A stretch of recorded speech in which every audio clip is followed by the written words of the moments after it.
Let's go! Cette d'enfant-là qui ressent qu'il aime les mecs, il va le voir que ça existe l'homosexualité, même si c'est un on voit ça partout. Mais pourquoi le mettre à l'école? L'école est faite pour la créativité, la morale sociale, la p*** de morale sociale. Depuis Léonard de Vinci, depuis Descartes, il luttait pour ça. La p*** de morale sociale n'a rien à faire dans une p*** école. L'école est faite pour apprendre la science, la logique et la créativité, point. Ce que tu penses être juste ou pas juste, tu n'as pas à le dire à un enfant. Je défends pas les femmes, je suis pas féministe. Pour moi, ce n'est pas grave de ne pas accepter une autre culture. Tout le monde est raciste. C'est pas grave de ne pas accepter l'homosexualité. J'ai le droit de détester qui je veux.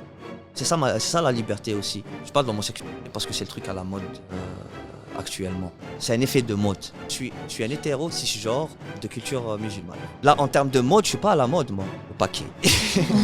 Le paquet explosif, tu vois. Salut guys! Bienvenue au podcast Si belle, si bête avec Shalina et Alika. Le podcast où tu peux être belle, conne, mais jamais si bête. Aujourd'hui, on a reçu Nadir. Je vais pas vous mentir. Ouais, que dire? Je vais pas vous mentir, c'était une... C'était une conversation, discussion enflammée. On dirait que je sais pas à quel moment ça l'a juste turned. Je sais pas. Mais tu sais... Dans le fond, si vous voulez du zin, du beef, restez. Genre, parce qu'on... Je pense que les gens qui sont là en ce moment, sauf ceux qui nous écoutent, genre, juste parce qu'il y a un épisode qui sort, ils savent, ils attendent, ils ont même skip l'intro dans le fond. Ben oui. Eux, ils ont vu les clips, puis ils sont genre... Ouais, guys, ça va être chaud bateau. Je sais pas qu'est-ce qui s'est passé, je sais pas à quel moment la conversation a viré, mais on s'est juste retrouvés à se pogner, dans le fond. Ouais. Mais en tout cas... De base, on l'invitait parce que c'est un artiste qui a quitté l'Algérie. C'est un demandeur d'asile qui a eu beaucoup de problématiques en Algérie, dans le fond, politique et tout ça. Donc, le but était d'explorer un peu qu'est-ce qui s'est passé dans sa vie. Mais c'est pas ça qu'on a fait. Finalement, ça a juste déraillé. Mais on est revenu quand même à la fin. Fait que si cette partie-là vous intéresse, à la fin, on est quand même revenu sur ça. Mais la majeure partie de l'épisode, finalement, on s'est juste obstiné sur des débats politiques, scolaires, puis tout ça. Fait que, voilà. On espère vraiment que vous avez aimé l'épisode. Mais c'est sûr, genre, faites-vous un sac de popcorn, c'est du bon tea, là, la gang. Ouais. Genre, mais ça, c'est le genre vraiment. d'épisode que, genre, tu l'envoies à tes amis, là. Ben oui. Puis t'es comme, écoute ça à tel moment, c'est comme, genre. This is crazy, là. Ah non. Ou sinon, c'est genre, t'es en train de... Tu vis l'épisode, genre. Ouais. Tu comprends? Hein? Ouais. Puis t'essaies de parler, puis c'est personne ça. te laisse parler. Ouais, c'est ça. Ouais. C'est comme nous. C'est ça. Fait que voilà, vous avez peut-être vu une nouvelle petite partie de notre caractère dans cet épisode-là. Comment on est quand on se pogne. On devient les deux un peu...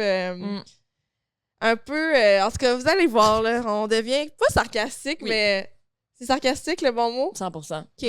Vous jugerez de vous-même. OK. Ouais. Ah, OK. Mais sinon, je veux dire, le gars, c'était correct. Ben, là, je veux dire. sympathique. Ben oui, là. C'est juste qu'on a une grosse divergence d'opinion, puis ça a tombé qu'on s'est mis à parler de ça. Ouais. Mais on aurait pu jamais savoir qu'on a cette divergence d'opinion-là, puis ça aurait été un épisode totalement différent. 100%.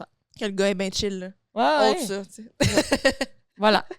Fait que c'est ça, on dit merci à qui? Aéros et compagnie, SBSV 15 % de rabais en vous rendant en ligne, cliquez en barre d'infos. Le code promo s'applique directement là, quand vous appuyez sur le petit lien. Fait que sinon, on dit merci à Salvatore, SBSB, 10 % de rabais en commandant en ligne ou sur l'application. Et un gros merci à Case Me Designs, SBSB 15 ou Buy to Get 3 SBSB. Voilà. Donc, merci, guys. Laissez-nous savoir en commentaire c'est quoi votre opinion, vous autres, sur tout ce qu'on a parlé. Envoyez-la à vos amis, les chums. Commente, partage. Cet épisode-là mérite ces 3 actions. Voilà, on attend vos commentaires, guys. Bon épisode!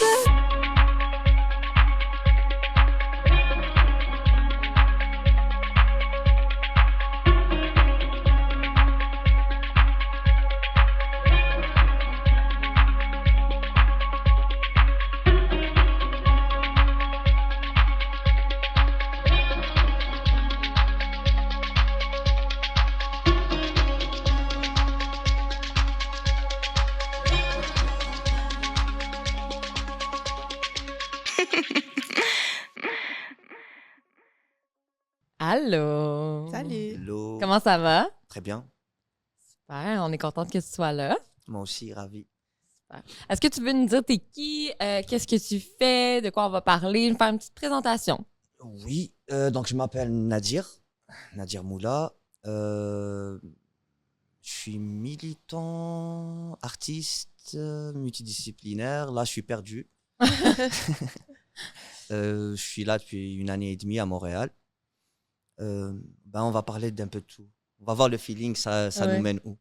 Voilà, on Ouais. peut parler de ce que vous voulez. Mais t'as l'air très volubile, genre. On dirait que tu as l'air de parler, t'exprimer, bouger. Bon, je vais avoir l'air un vrai ignorant. artiste, en fait. C'est quoi? T'as dit quoi? Volubile. Volubile. Ouais. Ça veut dire quoi, volubile? Ben là, je sais plus. Toi, tu sais le mot? Ouais. Ok, ouais. Genre à l'aise avec un micro? Non, mais genre de t'exprimer, avoir beaucoup de... C'est quelqu'un qui... Comment on dit en arabe? Mais hachmch. J'imagine. Genre, Ouais. j'ai pas de honte. Non, mais Pas c'est plus ça. genre tu bouges, tu parles, un peu Ok. très typique artiste en fait là. Ah, sympa. J'ai sympa. l'impression là qu'il y a Ouais. beaucoup de genre tu vas pas être la personne dans une pièce qui va rester en silence exemple. Ouais, non. Tu comprends? Ouais, c'est ça. C'est l'énergie Mais t'as l'air que aussi, tu dégages. Très posé. Genre, en même temps, comme, t'as l'air posé, genre, chill. Genre, nonchalant, comme, pas nonchalant mauvais, mais genre, ce qui se passe, puis that's it, genre, tu comprends? Ouais, je suis un petit peu comme ça aussi. On t'a lu en Mais c'est en des, quelques c'est des minutes. moods. Ouais. C'est des moods. Je pense que tout dépend avec les gens avec qui je suis. Mhm. Je redonne souvent la même chose que je reçois. Mm. À part quand c'est de la violence, je pars parce qu'il y a des flics ici. On n'est pas en Algérie. Ouais, c'est ça. Je peux pas répondre pas à la violence, sinon je finis en prison. T'es Mais né en prison, t'as dit? non, Sinon, je je finis finis. en ok. prison. Je suis comme, hein? Non, on n'est pas venu. Je dis ça parce que le premier truc que mon cousin m'a dit en arrivant ici, il m'a dit surtout, même si on insulte ta mère, tu frappes pas. Ouais, c'est c'est pas- ça. Ouais. Ouais. Je comprends. Puis tu dis que t'es artiste, c'est quoi que tu fais Je fais du stand-up, je fais de la comédie, je suis un petit peu un touche-à-tout. Mhm. Je fais du dessin. Je suis pas musicien. Je suis plus un musicien dans mon salon.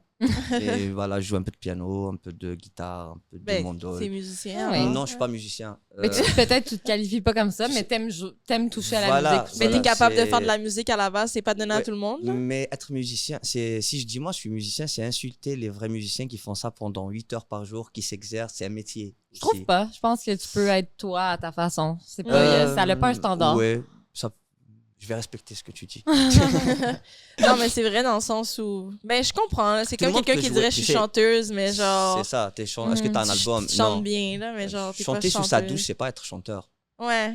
Je comprends ce que tu veux dire. Le vocal est aussi un instrument Mhm. que tu as appris à maîtriser et tout. Mais si tu chantes sous ta douche, tu vas pas venir me dire Je suis ouais. chanteuse. Ouais. C'est la Ouais. même chose. Moi, je joue de la guitare dans mon salon. Ouais. Je comprends. Mais tu sais, quand même, une partie artistique, quand même, en toi. Euh, D'être capable de jouer des instruments, c'est J'ai pas, toujours eu beaucoup d'imagination et de créativité dans ma vie. Mhm. Donc, automatiquement, j'ai été attiré par les choses artistiques. Mhm. J'ai lancé un business en Algérie, donc je fabriquais des portefeuilles, des bracelets, des. Ah, ok. Mm. Donc même quand j'ai voulu rentabiliser la chose, j'ai travaillé comme responsable commercial, j'ai travaillé dans le corporate, j'ai été un adulte responsable dans ma vie, mariable et tout. Puis, genre ces dernières années, je me suis rendu compte que j'ai toujours été dans le monde artistique, mais j'ai jamais cherché à vivre de ça. Mm. C'est en arrivant ici que je me suis dit pourquoi pas je vais. T'as-tu senti que t'avais comme plus de liberté ou d'opportunité de le faire ici? C'est ça. C'est beaucoup plus pour. C'est pas la liberté d'expression forcément, parce que même en Algérie, même si tu le fais pas à la télé ou ailleurs, on a un monde underground, on a genre notre micro société, on a une autre Algérie dont on parle pas sur BFM TV, tu vois. Mhm. Et même pour te dire, même ma barre d'énergie en tant qu'artiste, elle était plus rechargée là-bas parce que mon message était plus... genre, tu vois, l'oppression et Ouais. tout, quand tu fais ça, tu te sens une certaine dignité, tu te Mhm. sens un certain... genre, ton ego prend un petit peu de... Ouais. Ici, c'est pas pareil. Donc, fallait que je m'adapte déjà moi-même. Mais ça fait du sens parce qu'on avait déjà reçu un artiste qui nous disait que c'est plus facile, exemple, pour lui d'écrire quand il était en peine d'amour ou dans des trucs comme ça que quand il est dans une relation où tout va bien puis qu'il c'est stable, justement. Exactement. On dirait que le fait de vivre un peu des grandes émotions, ça donne de l'inspiration un peu pour créer, genre. Parce que si tu survis aux grandes émotions, c'est que tu as appris à les affronter. Donc tu les comprends, après tu as envie de les expliquer, mais pas forcément avec des mots. Il y en a qui font avec des mots, il y en a qui font... Genre, mais tu as envie de l'exprimer. Et quand on est artiste, on le fait surtout pour être aimé. Pour la quoi, excuse? Pour être aimé. Ah, pour être aimé. Vous faites votre podcast pour être aimé aussi. Explique-toi par rapport à ça, c'est intéressant. On ressent un besoin d'être validé par quelque chose. L'art nous mène automatiquement, n'importe quel artiste, et il veut être aimé. Généralement, l'amour, on le reçoit à travers nos œuvres. Même si on dit, ouais, nous, on s'en fout d'être aimé, comme ça, il n'y a personne qui s'en fout d'être aimé. Je suis d'accord avec ça. On a juste des manières différentes de l'exprimer ou de le chercher. Mais si tu demandes à un humoriste, pour être plus précis, on a toujours un besoin d'être validé. Je pense pas rire, exemple. Ouais. Je pense pas que c'est tout le monde qui le fait pour la validation. Moi, je parle artiste. Après, ceux qui le font pour le commercial, c'est autre chose. Mais tu sais, exemple, je pense qu'on l'a jamais fait pour la validation, mettons le podcast. Je pense que par contre, si on avait eu aucune validation de nulle part, peut-être que ça nous aurait pas motivé autant, genre. Tu comprends ce que je veux dire? Oui, mais dans un sens, on a quand même décidé de partager à des gens. Là. Le podcast, on l'enregistre puis on le diffuse. Là. Si on voulait juste que ce soit pour nous, on l'aurait pas mis sur aucune plateforme. T'sais. C'est vrai. C'est vrai. Ouais. Mais c'est vrai qu'il y avait quand même, on cherchait quelque chose je sais pas si c'est de l'amour ou de la validation, mais on cherchait quand même quelque chose dans l'œil du public, forcément, pour leur présenter qu'est-ce qu'on avait à présenter. Sinon, on ferait tout ça, on tournerait, puis on l'écouterait juste nous dans notre auto, tu sais. Je pense que qu'est-ce qui est différent pour nous, ben, mettons, personnellement, là, pour moi, c'est que c'est pas ma seule source, tu sais, genre, c'est... Mais c'est pas ça que tu dis, mais tu sais, c'est comme, c'est genre... Non, ça te dérange juste. C'est pas... ouais, non. Moi, je veux pas être validé par les autres. Non, c'est pas ça, c'est juste que, dans le fond, je pense pas que c'est tous les artistes non plus. Je pense qu'il y a un besoin autre du partage, tu sais, mais est-ce que c'est pour la validation ou pour être aimé? Quand je dis validation, c'est pas la validation dans le sens... c'est bien ce que tu fais continuer? C'est pas comme ça, là. C'est bien continu. Parce que même quand on te dit c'est mauvais, continue pas, si tu as la volonté et tu crois, tu continueras quand même. Ouais, c'est ça que je veux dire. Genre. C'est que tu crois en... Tu te dis qu'il y a mon message. C'est ça. Moi, je comprends il va recevoir de l'amour. Ça va résonner quelque part. Ah, exactement. Oui. Mais si on veut donner un message positif à quelqu'un, si on cherche à donner, c'est qu'on veut recevoir. Ok, ouais, je comprends ce que... Ouais. C'est moi, les gens qui disent, ouais, moi, je suis un gentil. Moi, je suis un gentil. C'est ça. Mais je suis pas... C'est être gentil et vraiment être égoïste aussi. Parce qu'on a toujours de l'attente. Inconsciemment. Comme en amour, quand tu es avec quelqu'un, quand tu lui donnes, tu lui dis, pourquoi moi je fais... À la fin, tu lui dis, pourquoi moi j'ai fait ça pour toi? Pourquoi toi, tu fais pas ça pour moi? C'est la même chose. Parce qu'on donne, on le fait inconsciemment. Donc, on s'attend à un retour. Automatiquement. Mais moi, je suis d'accord au final avec ce que tu dis parce que c'est vrai que si tu mets dans l'œil du public, c'est que tu cherches quand même un petit quelque chose parce qu'il y a personne qui t'envoie. Qui t'envoie là. Je pense que c'est que tu cherches une communauté qui résonne avec toi. 100%, ouais. Fait que ce soit par un podcast, par tes paroles, que ce soit par ton art, les messages que tu montres dans ton art, que ce soit par la musique, que ce soit... De vouloir partager quelque chose avec quelqu'un qui va comprendre ou qui va faire comprendre des choses à des gens. Ouais. Et quand tu écriras ta lettre d'intention, il y aura toujours l'humain au centre. Le quoi? Quand tu vas écrire ta lettre d'intention, pourquoi tu veux faire cette chose-là, il y aura toujours l'humain au centre. Il y aura toujours un besoin de... J'ai besoin de... Ouais, mais c'est ça. Mais je comprends ce que tu veux dire parce que c'est vrai qu'au final, si c'était pas en partie pour les autres, on n'aurait pas le besoin de le montrer à personne, tu sais. C'est vrai. Puis il y en a aussi des artistes que c'est ça, qui peignent puis qui laissent leur toile dans leur salon puis ils le montrent à personne. Tu comprends? Ça existe aussi. Mais il y en a, puis on fait partie de ces personnes-là qui ont décidé de s'exposer en cherchant quelque chose au final qu'on ne sait pas nous-mêmes nécessairement ce que c'est, mais... Ouais, mais en fait, on le cherche un peu parce que... C'est un besoin que tu as, même si tu peux pas l'exprimer en mots, ou c'est pas quelque chose de palpable. C'est vraiment abstrait. Je pense que qu'est-ce qu'on est venu chercher sur la place publique, c'est qu'est-ce qu'on est venu offrir. Fait que ça fait du sens. C'est ça. Qu'est-ce qu'on trouvait qui manquait, que nous, on se retrouvait pas. On est venu l'offrir pour trouver c'est qui ces personnes-là qui sont eux en silence, qui pensent comme nous, qui voient la vie comme nous, tu comprends? Où sont-ils seuls? Est-ce que je suis seul? Ouais, c'est ça. Vous êtes où? On peut pas juste être les deux à avoir des opinions comme ça ou à se positionner de telle façon. Ou on va aller les chercher, ceux qui pensent comme nous, tu comprends? C'est ça, puis on va les montrer pour les gens qui étaient dans notre qui n'avaient pas de modèle, tu sais. Exact. Ouais, ça fait du sens. Très. Ah, merci. Ah, j'aime ça, des réflexions comme... J'aime vraiment ça. Faire penser mon cerveau. Votre technicien, il m'a mis dans un mood très deep. Tu vois. Ah ouais? Ouais. Il a fait du bon travail juste avant. Vous parlez de quoi? Je comprends pas. Non, on a parlé de plein de trucs comme ça, mais assez profond. OK. Donc, il m'a mis dans ce mood-là déjà de base. Ah, merci. On aurait pu avoir un tout autre podcast où ce serait parti en couille. Veux-tu justement nous partager un peu genre ton vécu, ton histoire? T'es arrivé ici justement v'là 1 an et demi, t'as dit? Ouais. Qu'est-ce qui s'est passé avant? On a compris par les branches que t'es algérien, mais... Moi, j'ai grandi en Algérie. Là, pour moi, c'est dur de dire est-ce que je vais me plaindre de mon vécu en Algérie ou est-ce que je vais le prendre comme une richesse? Parce que quelque part, je ne regrette pas. Même si je ne suis pas musulman. Je ne corresponds pas aux critères sociaux, culturels d'un pays musulman, même si j'ai beaucoup de la culture musulmane. Je dis salam alaikum, je dis frère, je dis sœur. Genre, c'est des réflexes que j'ai. Donc, je suis de culture musulmane, mais j'ai toujours été athée. Ça ne m'a jamais vraiment coincé.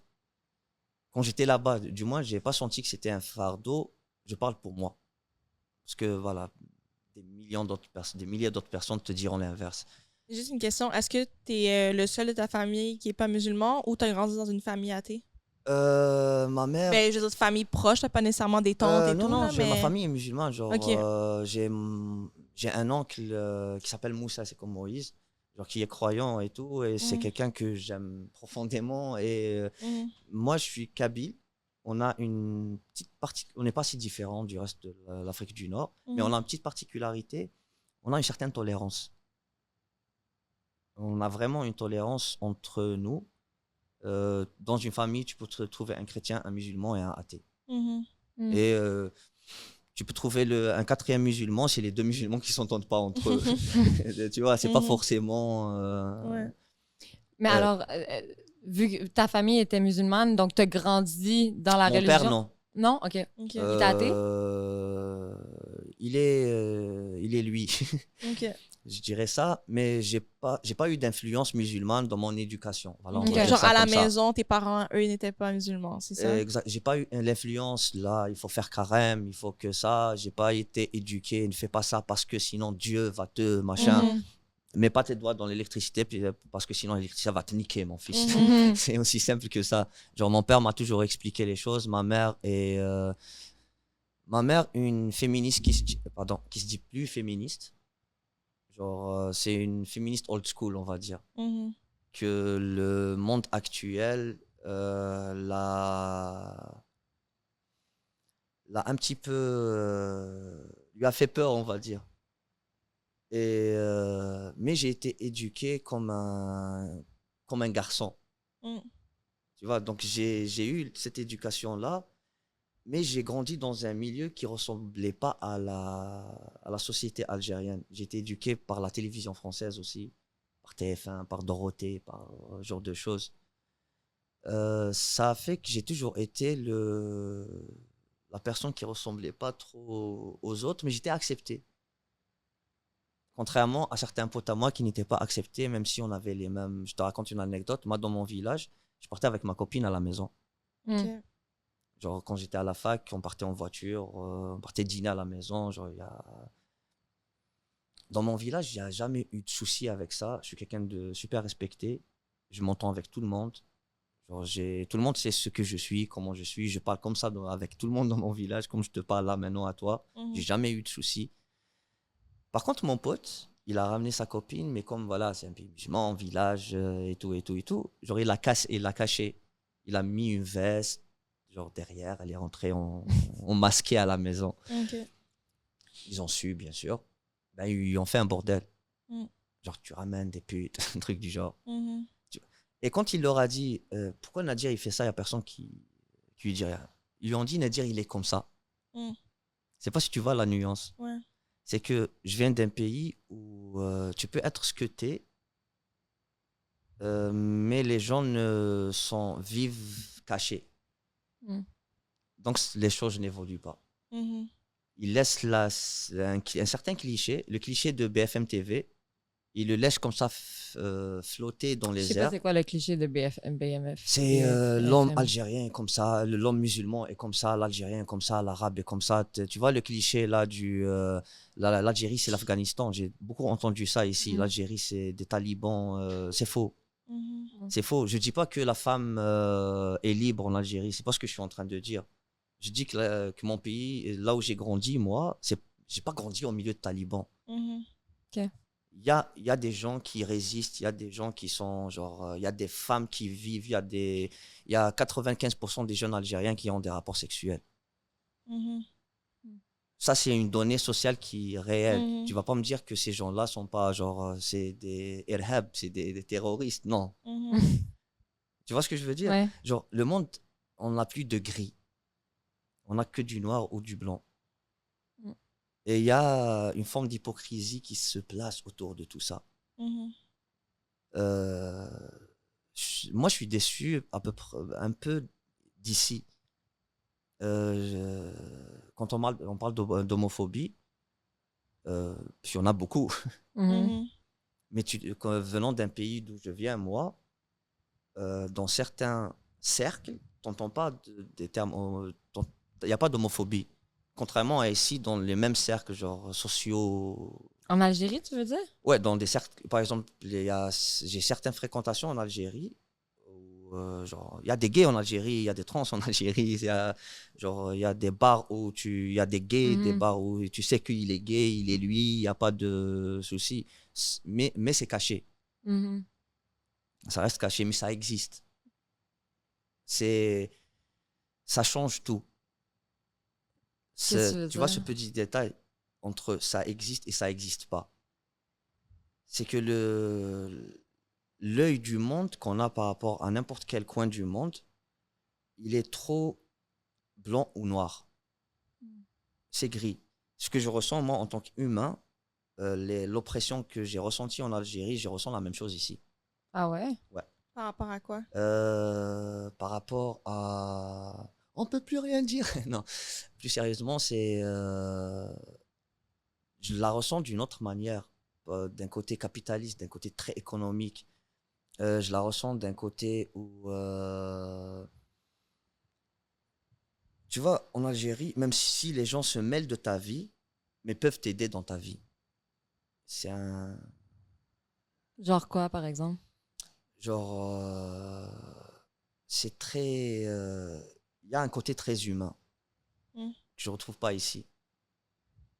Mais là, je pense, mais surtout, tu as grandi dans un petit village, tu disais? Pas vraiment, mais moi, je suis quelqu'un qui a toujours bougé. J'ai jamais vécu à un endroit. Donc, même en Algérie, j'ai fait le tour d'Algérie. J'ai vécu à la capitale. J'ai vécu à Tizi. Genre, c'est la ville de Kabylie. J'ai vécu dans mon village. Je retourne toujours dans mon village. Je reste là-bas. Je me ressourçais là-bas. Mais je pense que on est ici beaucoup plus individualiste là, comme communauté, comme société, là, dans le sens que, genre, ce qui se passe chez le voisin, même si si tu vois des trucs, des fois, le monde va pas s'en mêler. Puis même que des fois, quand le monde se mêle des affaires des autres, ça va déranger, tu sais. Fait que c'est pour ça que peut-être les gens sont moins tentés d'aider. Genre, il y a plein d'études sociales en Occident là, que justement, si tu vois quelqu'un qui a de la difficulté à faire whatever, là, il y a plein de... Je vois tout le temps des TikTok puis tout sur ça, genre...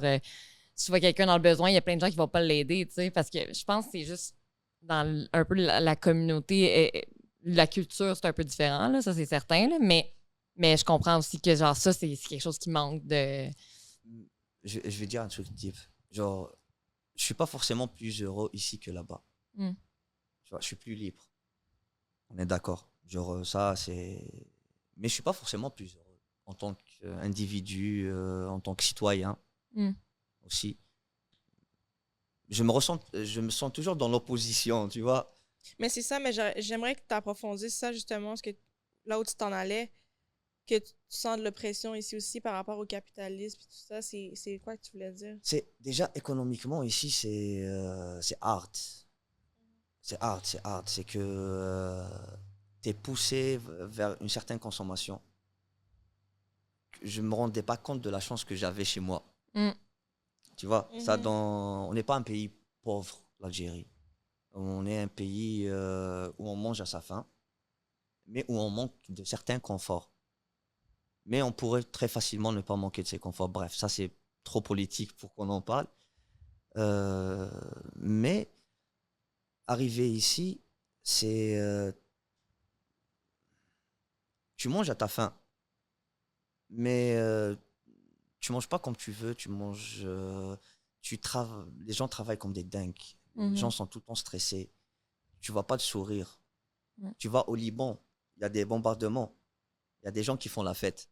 S'il y a des bombardements ici, putain, il y aura que des pleurs. Mais juste Covid, là, on l'a vu. Là. Ouais. Tu vois, ce genre de choses, moi, je le ressens comme une oppression, c'est la même chose.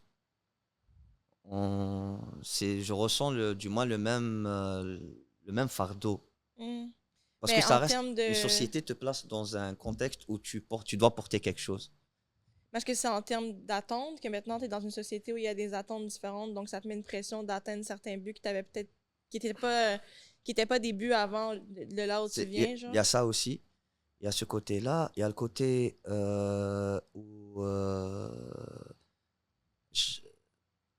où tu es jugé. Je ne m'attendais pas à être aussi jugé que ça. Tu vois, je suis l'inverse de mon apparence. Si je m'habille autrement, j'enlève mon truc. Je suis l'inverse de mon apparence. Qu'est-ce que tu veux dire? Genre, j'ai la tête d'un arabe. Et je ressens ça venant de certains... J'ai jamais reçu réellement de trucs racistes. Genre, j'ai des amis, j'ai vu du racisme. Et ici, au Québec, j'ai vu, il y a du racisme beaucoup plus sur les Noirs. C'est ça, genre, tu le vois trop facilement. Mais il y a quand même... Le racisme ici, c'est de l'ignorance. Et ça, c'est dérangeant aussi, parce qu'on me prend pour ce que je ne suis pas. Ok, je comprends ce que tu veux dire. Tu vois, la première impression qu'une personne a quand elle me voit, c'est « Ah, c'est un arabe, c'est un truc comme ça, il est comme ça, il est comme ça, il est comme ça. » Ça fait mal parce que de là où je viens, j'étais considéré comme étant, par certains, comme étant genre ne faisant pas partie de la société. Genre, toi, t'es pas, il faut être comme ça, il faut être comme ça. Parce que j'étais pas le macho, peut-être je l'ai été avec une de mes ex. On était sur le fils de pute de quelqu'un. Ça, je suis convaincu de ça, tous. Et ici, je me retrouve à dire non, mais je suis pas comme ça, moi. Mais pourquoi tu me prends pour ça? T'es toujours en train de te justifier, genre? Voilà, je me retrouve obligé de me justifier pour ce que je ne suis pas. Et en Algérie, j'ai été obligé de me battre pour ce que je suis. Comment, explique-nous un peu comment c'était en Algérie? En Algérie, je te dis, dans mon village, j'ai pas eu de soucis. Ça reste un village archaïque, berbère, avec toutes... et c'est faux que les Kabyles sont pas musulmans, les plus extrémistes, ils sont Kabyles. Parce qu'on est des passionnés. On est un peuple qui a toujours résisté, donc on a une certaine passion. On aime danser, on aime la musique, on aime, tu vois, donc même quand on est religieux, on est passionné automatiquement. Mais dans mon village, j'ai eu la chance d'avoir beaucoup de tolérance, mais c'est grâce à mes parents. Mes parents ont fait beaucoup d'associatifs, beaucoup de culturels, et me ressemblent aussi. Donc j'ai trouvé comme un terrain ouvert à moi. Après, quand j'ai voyagé, j'ai jamais eu réellement de problème, moi. En tant qu'individu, j'ai jamais eu de soucis, genre par rapport à ma croyance ou par rapport à. J'ai peut-être eu comme ça un extrémiste parce que je buvais j'évite de boire de l'eau en plein rue parce que tu peux te faire arrêter. De l'eau? Ouais, par exemple, pendant le ramadan. Ok. Ah, ok. Tu peux te faire arrêter. Même si toi, t'es pas musulman, ouais. Ouais, mais tu le ressens pas si t'es étrangère. Ok. Si t'es algérien. Ok. Mais tu le ressens pas comme une oppression quand tu vis là-bas. Enfin, du moins, moi, je ressentais pas. Tu le ressens comme un truc qu'il faut faire. Ok. T'as compris comme si, c'est pas, il y a du soleil, tu portes des lunettes. Ça devient comme ça devient, Tu grandis avec ces règles-là. Mon pays est une relation toxique. Genre, tu t'habitues aux choses. C'est là que tu te rends compte, tu dis c'est le premier ramadan ici, je savais même pas que c'était le ramadan, j'avais oublié, tu vois. Et quand je me suis rendu compte que c'était le ramadan, je me suis dit, putain, ça, je pouvais pas le faire. Mais ça veut pas dire que c'était quelque chose qui me pesait. Parce que j'avais mon croquant, j'avais mes amis, et c'était lutter quelque part. Être moi là-bas, c'était une forme de résistance. Donc, même mon ego était satisfait parce que j'étais. Arrivé ici, donc il y a même ça, tu vois, le truc de ne pas avoir le droit de fumer dehors et tu fumes dehors. Tu prends le risque. Cette adrénaline-là te fait vivre, te fait ressentir des choses. Ça te ramène un certain bonheur pour ton ego aussi, on veut dire. Arrivé ici, donc je perds ça. Mais ce que je retrouve de l'autre côté, je retrouve qu'on me prend pour ce que je ne suis pas. Ça, c'est dur. C'est dur même quand moi, je suis arrivé marié, là, je suis séparé. C'est statut compliqué, on va dire. Quand je rencontre des femmes, par exemple, c'est très compliqué. C'est très compliqué. Je ne veux pas être celui qui répare aussi. C'est pas de ma faute si un fils de pute t'a fait du mal. Mais je suis pas les autres hommes. Mais c'est plus compliqué ici, c'est ça que tu dis? Non, c'est compliqué partout. Okay. C'est compliqué. Là, c'est pareil. Je te promets, relationnellement, c'est pareil. C'est pareil. Que tu sois né à Montréal, que tu sois né à New York, que tu sois né à Casablanca, que tu sois né à Bagdad. La passion est la même, l'amour est le même, le sexe est le même partout dans le monde. Mais c'est... là-bas, je parais. Il y a le paraître. Donc, je parais ne pas être le macho. Ici, je parais être le macho. Ça, c'est compliqué. Donc, c'est pour ça que je te dis, c'est de l'autre côté, mais le poids, c'est le même. C'est quelque part le même. Parce que je suis un hétéro, comment on dit, hétéro, cisgenre, de culture musulmane. Le paquet. Le paquet explosif, tu vois. Ouais, mais c'est vrai. Mais c'est vrai. Là, en termes de mode, je suis pas à la mode, moi. Ouais, c'est ça. C'est vrai. Ouais, non, mais c'est vrai. C'est vrai. Pas de mode, là, mais ouais. Non, mais en termes de... C'est comme le gros méchant loup, là, de l'histoire en ce moment. T'as quand même beaucoup de critères. J'ai fait un stand-up où on m'a dit ton stand-up serait excellent si t'étais gay. Ah. OK. Non, mais je comprends ce que tu veux dire, c'est vrai. Tu vois ce que je veux dire? Après, c'est pareil, dans le rôle, c'est pas peut-être... Il y a plein de gens qui ont quitté l'Algérie, c'est pas pour une femme, l'Algérie est une toute autre expérience, c'est pas la même chose. Tu vois, genre pour une femme, l'Algérie serait une toute autre expérience que ce que je suis en train de dire. Vraiment, tu peux même pas fumer dehors. T'as certains endroits, mais... c'est un truc genre c'est le centre, c'est des endroits même en tant qu'étrangère, exemple. Si tu peux fumer, mais même en tant que tu reçois des regards. Tu reçois un certain pas forcément malaise. En tant qu'étrangère, ça passe. Mais c'est ça que j'aimais là-bas, c'est qu'il y a des miracles. Il y a le festival Racontar. C'est un festival d'artistes qui viennent un peu partout dans le monde. Qu'un organisme, on va dire une association, il faisait le village le plus propre de Kabylie, là où je viens. Et donc, une fois que le village a été élu le village le plus propre, ils organisent le festival. Donc, il y a plein d'artistes peintres qui viennent faire des fresques partout dans le village. Il y a des scènes un peu partout, il y a des musiciens un peu partout, il y a du théâtre. C'est un truc magique, très magique. C'est un moment où, au milieu d'un village archaïque, où une fille peut être habillée comme toi et fumer et boire. Okay. Tu le fais hors de ce contexte, c'est autre chose. Okay. Tu vois, il y a des moments magiques que j'appelle des moments magiques où ça passe. J'ai vécu des choses en Algérie où genre c'est pas normal que ça arrive. Donc ça me donne une certaine lumière là-bas quand même. C'est pour ça que j'aime pas qu'on dise que c'est trop comme ça, que c'est comme ça, que c'est comme ça. Non, c'est jamais blanc ou noir. Mm-hmm. Il y a plein d'étrangers, il y a plein de Français qui viennent vivre en Algérie. Parce qu'en tant que Français là-bas, c'est un Français. Ouais, donc, c'est le moment. Sur cette discussion enflammée. Eros et compagnie. On va remettre du feu. Yes! Donc, Eros, notre fier partenaire, est fier de te présenter et de t'offrir l'acolyte. Il s'agit d'un cock ring, mais bien spécial. Il est muni d'une courroie qui se met autour du pénis, puis l'autre autour des testicules. Il y a également une partie vibrante contrôlée par une manette pour stimuler le clitoris lors de la pénétration ou pour se faire stimuler à distance. Ce jouet assure également une érection plus dure et des orgasmes plus puissants pour les deux partenaires. Bonne découverte! Vous offrez pas un partenaire avec? Non, malheureusement. Mais il y a des poupées que tu peux acheter en ligne chez Eros et compagnie. Je suis sapio.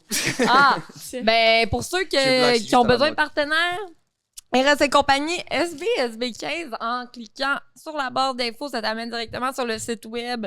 Le code promo appliqué, il y a des poupées si jamais. Ouais, il y en a. Messieurs, mesdames, vous cherchez des partenaires. Mais ça, c'est le fun parce que c'est vraiment un jouet à deux. Ben, tu peux l'utiliser tout seul aussi, j'imagine, mais c'est le fun pour toi et ta partenaire. Je me trouve un partenaire. Moi, je voulais rester seul. Pourquoi vous me ferez ça? Tu peux l'utiliser seul aussi. Ah ouais, c'est cool. Ouais. Donc, cool, merci beaucoup. Merci Eros. Ça fait plaisir. Je vais vous en donner des nouvelles. C'est bon. Je vais appeler service après-vente. On retourne à l'épisode. Bye, guys. Je pense que c'est ça l'oppression, genre, c'est que, tu sais, au final, moi, si je m'en vais en Algérie, le fait de pas boire de l'eau, mettons, si j'étais résidente là-bas, là c'est différent parce que les étrangers, mais pour moi, c'est des formes d'oppression. Avec ton teint, ouais. t'as l'air maghrébine. Ouais. C'est ça aussi, mettons, c'est pendant le ramadan. Tu te recevrais des choses, je pense, toi aussi. Ouais. Toi aussi. Tu sais, je veux dire, pour moi, si je peux pas boire de l'eau, c'est une forme d'oppression, tu sais, parce que. Oui. Mais je pense que justement, tu sais, pour toi, ce l'est pas, t'as grandi là-dedans. Tu sais, c'est comme, c'est juste des. Ça va de soi, tu sais. En même temps, c'est ça. Genre, mettons, ma réalité, elle va être différente que la tienne, ça, c'est 100%. Mais tu sais, mettons, il y a des affaires ici que peut-être que pour un étranger ou quelqu'un qui migre ici, ça va avoir de l'air full oppressant. Mais je suis comme, mais dans le fond, c'est vrai qu'avec ton point de vue, je le comprends. Mais qu'au final, dans le fond, j'ai juste tout le temps habité ici, fait que ça me dérange pas. Tu sais, Je te dis un truc, par exemple. En Algérie, c'est rare de trouver des vendeurs d'alcool pendant le ramadan. Il y en a pendant l'année, il y en a. On est un pays consommateur d'alcool. Mais pendant le ramadan, c'est genre si tu vends de l'alcool, t'es arrêté. Tu vois, quand il y a des coins où ils vendent de l'alcool et t'arrives à te procurer de l'alcool pendant le ramadan alors que c'est interdit, alors que c'est... Tu vois, cette excitation-là, cette adrénaline-là, le fait que ça soit genre pas autorisé, donc c'est une forme de résistance, ça te donne du bonheur. Tu te rends pas compte forcément, mais ça te donne de la force aussi, ça donne de l'énergie. Il y a beaucoup de soldats, par exemple, quand ils retournent dans leur pays, ils souffrent d'un trauma. C'est qu'ils sont habitués au plaisir de résister. C'est pour ça que moi, en tant qu'Algérien, même, j'ai beau être très loin du cliché, je te dis que cette oppression-là que j'ai vécue là-bas, je la ressens de la même manière ici, mais c'est juste une autre forme. Le fond, c'est... Mais est-ce que, exemple, pendant le Ramadan, en Algérie, c'est comme tendu un peu entre ceux qui pratiquent et ceux qui pratiquent pas? Genre, justement, cette période-là, pour toi, t'as dit que c'était une période un peu de résistance? C'est vraiment selon les régions. Ouais. C'est vraiment selon les régions. Je dis toujours ça, un musulman individuellement, et quand il est en meute, n'aura pas la même réaction. Face à une femme, face à une féministe, face à quelqu'un qui est un mécréant, face à un athée, face à tout ce que tu veux. Il n'aura pas la même réaction. Mais est-ce que l'effet de masse fait beaucoup de dégâts dans les sociétés comme la mienne. Est-ce que ça fait un peu le même effet dans toutes, là, dans le sens que... C'est que même si la personne, par exemple, vous deux, toi habillé comme ça, tu passes dans une rue en Algérie. La masse peut t'attaquer. Comme tu prends quelqu'un dans la masse, là, le groupe, là, qui vont, genre comme une meute, qui vont s'attaquer à toi, tu peux les rencontrer tous un par un et ils vont te protéger. Et tu serais habillé de la même manière. C'est parce que c'est que c'est beaucoup plus un effet de masse. Mais là, justement, vu que c'est la majorité du pays qui est pratiquant, est-ce que ça fait en sorte que ceux qui pratiquent pas ressentent... C'est la majorité du pays qui pratique le sexe et l'alcool aussi. Donc il y a une forme... en Algérie, il y a une hypocrisie sociétale. Dans les pays progressistes ou développés, ou je sais pas, comme le Canada, il y a une hypocrisie individuelle. Je comprends. C'est parce que c'est que en société, tout le monde ressemble à un certain standard, à l'arabo-musulman. Mais individuellement, tout le monde a une vie qui ne ressemble pas à l'arabo-musulman, en privé. Mais c'est caché. C'est très caché. Les Arabes les musulmans vont venir pour toi, hein? Ah ben welcome. Welcome, là, ce côté-là. Et les musulmans, c'est ça. C'est que on n'est pas si agressif que ça. Non, mais c'est une blague, là. Mais... Je sais, mais la blague, là, c'est que on l'est en masse quand on est en meute. Il suffit que quelqu'un dise quelque chose en meute et tout le monde le suit. Parce que ça répond à un critère social. Ouais, c'est une pute, parce qu'elle est habillée comme ça. Et tous seront d'accord. Mais individuellement, tous ces mecs-là pourraient tomber amoureux d'elle. Vraiment. On en a déjà parlé. Pourrait éclater le monde pour elle. La même personne qui risque de la mépriser pour ce qu'elle est. Le même. Exactement le même. Puis ici, l'hypocrisie individuelle, tu le qualifies comme comment, si tu dois comparer? Dans le sens où tout le monde veut ressembler à un certain... C'est la même chose. Il y a un critère social aussi. Il faut être comme ça. C'est quoi? Pour moi, c'est pas grave de ne pas accepter l'homosexualité. Pour moi, ce n'est pas grave de ne pas accepter une autre culture. C'est pas grave. T'as le droit de ne pas t'as le droit, c'est un droit de pas accepter quelque chose. Mais t'as pas le droit de donner de la haine en retour parce qu'une personne est comme ça. C'est pas si tu vois la nuance. C'est que tout le monde est raciste. Vous pouvez pas me faire entrer dans la tête qu'un humain n'est pas raciste.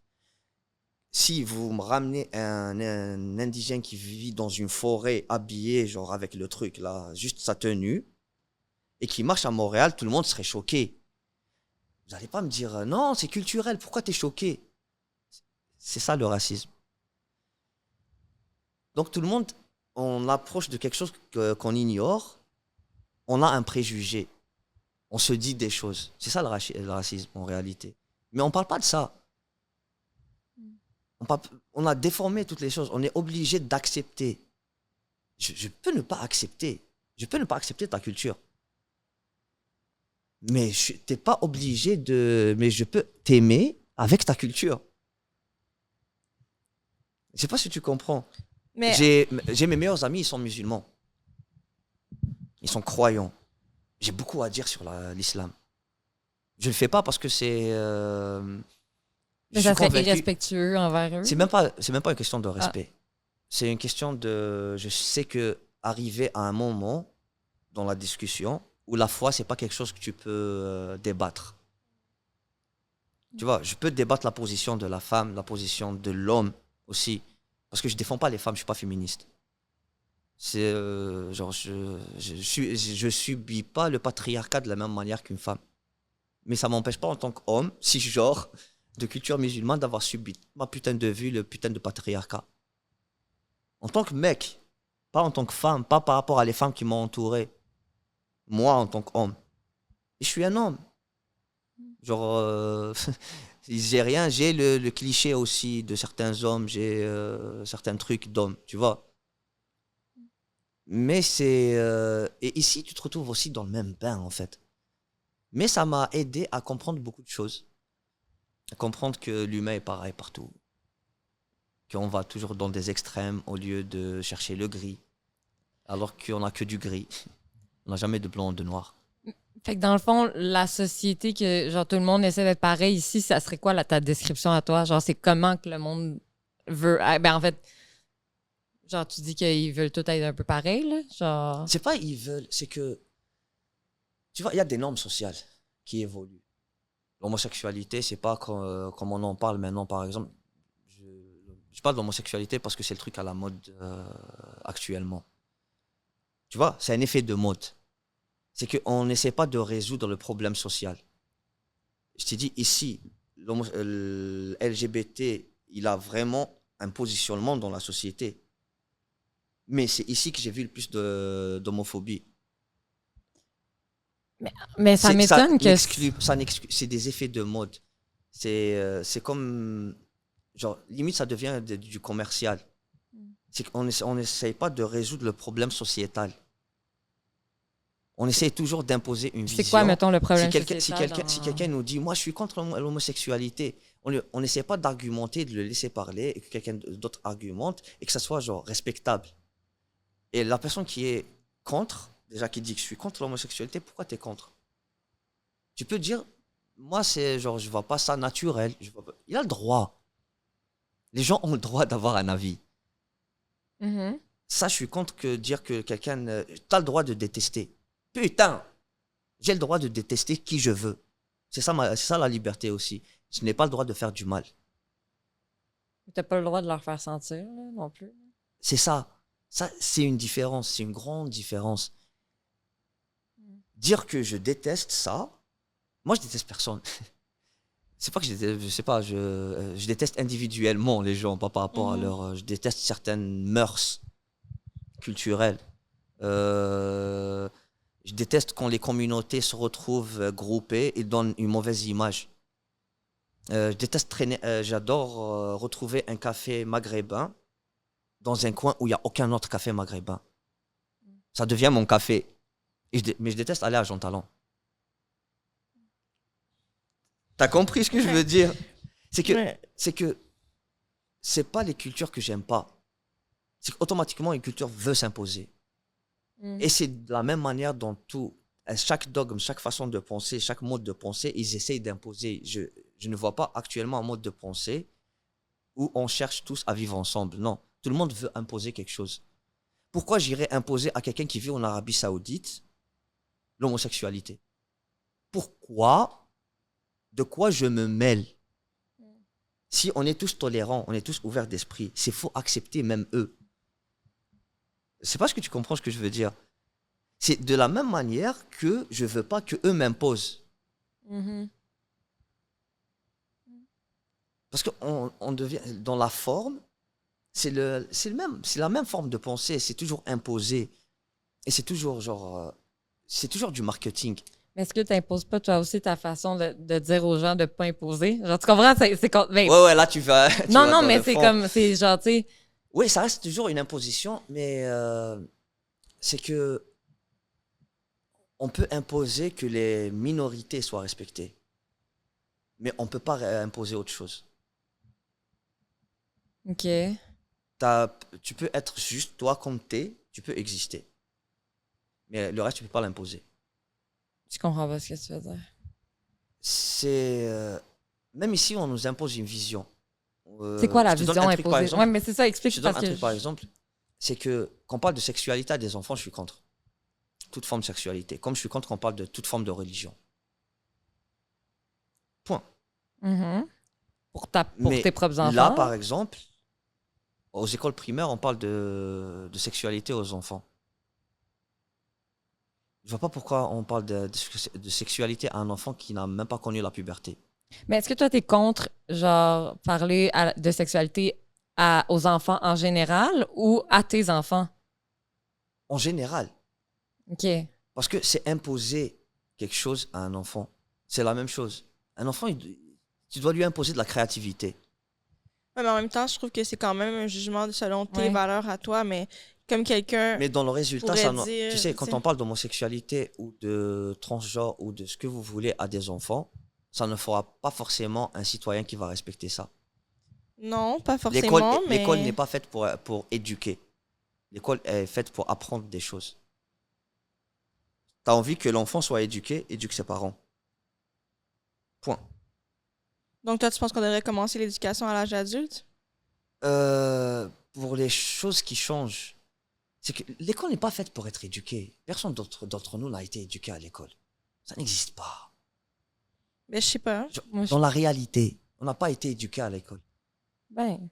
Mais je veux dire, il y a des enfants qui grandissent dans la rue sans et à la famille. maison. Il y a des enfants qui grandissent dans des foyers super instables, puis au final, leur plus grande stabilité, c'est à l'école qu'ils la trouvent. Ça. Puis leur éducation, les façons de... Ben moi, ça a été ça. Genre que c'est l'école au final c'est pas l'école, c'est son entourage. C'est différent. C'est vraiment différent. Mais quel entourage au final si c'est pas l'entourage de l'école? Même si c'est l'entourage qu'ils trouvent dans l'école, mais c'est pas le système éducatif. Ben, un peu. C'est pas le système éducatif qui nous éduque. Moi, ça m'a amené... L'école est faite pour nous apprendre des choses. Pas la vie. La vie, ça s'apprend dans la rue, ça s'apprend dans ta famille, ça s'apprend avec tes amis, ça s'apprend pas dans l'école. C'est faux, c'est faux. Ça peut, en Algérie, on nous fait des cours de tarbiya islamia, d'éducation islamique à l'école. Je suis athée. Ouais, mais c'est ça. Il y en a des milliers comme moi d'athées. Ça ne marche pas. Mais tu sais, l'école ici... les musulmans d'ici prennent leurs enfants à la mosquée pour faire l'éducation. Leurs enfants ne sont pas forcément musulmans avec ça. Mais en même temps, ça ferait partie de l'apprendre dans la rue. En fait, c'est de la même manière où je veux dire que tu en feras pas un... T'es pas sûr que cet enfant-là ne sera pas un homophobe. Mais je pense pas que le but, exemple, de présenter de la sexualité aux enfants à l'école, c'est de absolument pas les rendre homophobes, mais c'est juste de les exposer à différentes réalités parce qu'au final, dans la vie, tu vas côtoyer différents... En quoi ça sert l'enfant avant de connaître sa puberté, de savoir ça? Mais je vois pas le lien entre avoir une éducation sexuelle puis avoir une puberté. Je veux dire, les cours de sexualité, ils t'apprennent pas à avoir une relation sexuelle. Ils disent pas de rentrer un pénis dans un vagin. Non, mais quoi ça sert un enfant? Ben, exemple, genre, mettons ma petite cousine, elle a déjà eu 2 parents que c'était 2 pères. Là. Elle avait 2 pères puis 2 mères, tu sais, parce que ses parents se sont séparés puis les 2 étaient homosexuels. C'est pas à l'école d'expliquer ça, c'est aux parents d'expliquer ça à l'enfant. Oui, par contre, tu sais, la personne qui a jamais reçu ça, tu sais, elle se l'est fait expliquer par ses parents. Mais exemple, la petite fille qui est dans sa classe, qui est son amie, ben peut-être ça l'ouvre des portes. Genre, peut-être pas ma petite cousine qui serait allée en parler, mais d'expliquer que tu peux quand même... Existe. Genre, c'est ça que ça existe, qu'il y ait des parents qui soient du même sexe, qu'une personne n'a pas un papa, pas une maman. Que les enfants ne savent pas que ça existe? Que c'est à l'école qu'ils apprennent que ça existe? Est-ce que la sexualité, quand vous avez pris les cours de sexualité, c'est là que vous avez appris la sexualité? C'est quoi tu penses? Sincèrement. Non, mais c'est quoi tu penses que c'est un cours de sexualité, en fait? Non, j'ai vu j'ai vu. Est-ce que ça a changé quelque chose à votre vie, ce cours-là de sexualité? Ben 100%. Les cours de sexualité à l'école ont été super utiles. Oui, vraiment. En quoi? La contraception, pas avoir des bébés. Comprendre son cycle menstruel. Moi, le consentement. J'avais pas de mère présente pour m'expliquer tout ça. Là, j'étais juste avec mon père, puis c'est pas mon père qui me l'a appris. Fait que l'école, oui, j'ai vraiment compris mais même des aussi, choses. Je veux dire, je pense que c'est après, faux je parle pas de ça. Je parle de la théorie du genre. Je parle de tout ça, moi. Oui, mais je veux dire, d'exclure la théorie du genre, ça serait de la discrimination au final. Je veux dire, si t'en parles t'inclus tout ce qui existe. Mais ce que je veux dire, c'est que je pense que l'éducation sexuelle qui est donnée aux enfants est très, très, très différente entre ce qui est donné, exemple, en 3e année versus ce qui est donné en secondaire 3. Tu sais, je veux dire, moi, je me rappelle de mes cours de sexualité au primaire où on parlait juste de d'avoir là, les programmes, c'est plus les mêmes, je pense, que ce que vous avez fait. Je veux dire, ça reste que c'est la même vision, là. Au primaire, c'était beaucoup axé sur le cycle menstruel. Ah, okay. Parce que justement, c'est là où tu as tes premières règles, puis c'est pas tout le monde qui a des foyers où... Ça, c'est genre... Mais ça fait partie quand même de la sexualité. Je veux dire, c'est l'organe reproducteur, là, littéralement. C'est pas juste les femmes qui apprenaient ça, c'était... Non, mais ça peut pas être... scientifique. Mais ça peut pas être plus la sexualité que ça. Je veux dire, c'est littéralement, t'apprends ton organe reproducteur qui va permettre d'avoir des enfants qui, initialement, la sexualité, c'est pour se reproduire. Donc, on est à la base de la sexualité versus... En secondaire 3, on apprenait à mettre un condom sur un pénis. Là, je veux dire, puis il n'aurait pas montré ça en 3e année. Exact. Puis maintenant, avec l'évolution qu'il y a, il y a beaucoup... Les cours au primaire, ça va être sur le consentement, ce qui, je pense, qui est super important d'aborder au primaire parce que il y a de plus en plus de dénonciations d'enfants qui se font agresser dans leur propre famille, au final. Fait que comment tu veux que... Si c'est dans ta propre famille que tu subis tes agressions, alors tant mieux que tu as une autre place qui est plus neutre pour t'apprendre que ce que tu vis à la maison, c'est inacceptable, tu comprends? Alors que cette personne-là, dans la rue ou dans sa famille, ben elle se fait apprendre que c'est correct que ton oncle te touche le pénis, tu comprends? Fait que c'est bien. Moi, je pense que il y a une autre entité qui est à part de ce que tu as appris juste dans ta famille parce que ça ne détient pas la vérité. Ta famille, tu comprends? Une entité où on te présente la panoplie d'options puis la panoplie de choses qui est acceptable et non acceptable pour le consentement ou peu importe qu'est-ce que c'est, tu sais. C'est bon pas juste pour la sexualité. Genre, ça se met sur plein de sphères de ta vie, là, tu sais, comme que tu aurais pensé, tes parents t'ont toujours parlé d'une seule carrière possible, mais à l'école, tu vas apprendre d'autres possibilités, tu vas voir une autre partie du monde. Moi, je pense pas que les parents ont la science infuse, là, tu sais, puis... C'est pas ce que je dis. C'est que quand t'es enfant, ta source de vérité, c'est tes parents. Mais c'est pas tout le temps la vraie, selon moi. Mais c'est vrai que c'est ça. Je dis pas qu'ils disent la vérité. J'ai dit la source de vérité pour l'enfant, c'est les parents. Oui, donc ça ne sert à rien d'apprendre quelque chose à l'enfant. Il faut apprendre aux parents. Mais c'est parce que je pense que le but de l'école, en faisant ça, c'est de semer des graines, tu comprends? Fait que ça veut dire qu'en effet, ce que tu vas penser, c'est toujours ce que tes parents pensent, mais en grandissant, tu finis par faire ta propre opinion, tu comprends? Mais il faut bien que tu en aies eu d'autres avis pour être capable de faire ton opinion sur les choses, tu comprends? Je l'ai, et à l'école, j'ai appris exactement l'inverse de ce que je suis en train de vous dire.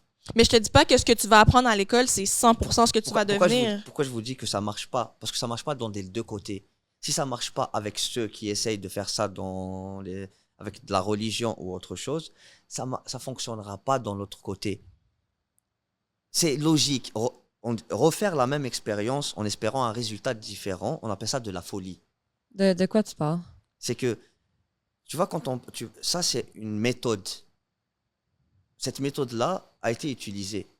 Apprendre aux enfants à comment être en tant qu'humain, en tant que citoyen, en tant que personne. Mais c'est que je pense pas que l'approche à l'école, ce soit voici comment tu dois être. C'est plutôt voici ce qui existe, voici les possibilités. C'est pas genre vous devez être comme si, vous devez pas être homophobe, vous devez pas nanana, vous devez penser. C'est très juste voici ce qui existe, puis tu te positionnes. Genre, les profs n'ont pas le droit d'imposer rien aux enfants. On se retrouve dans un dilemme où il n'existe pas que ça.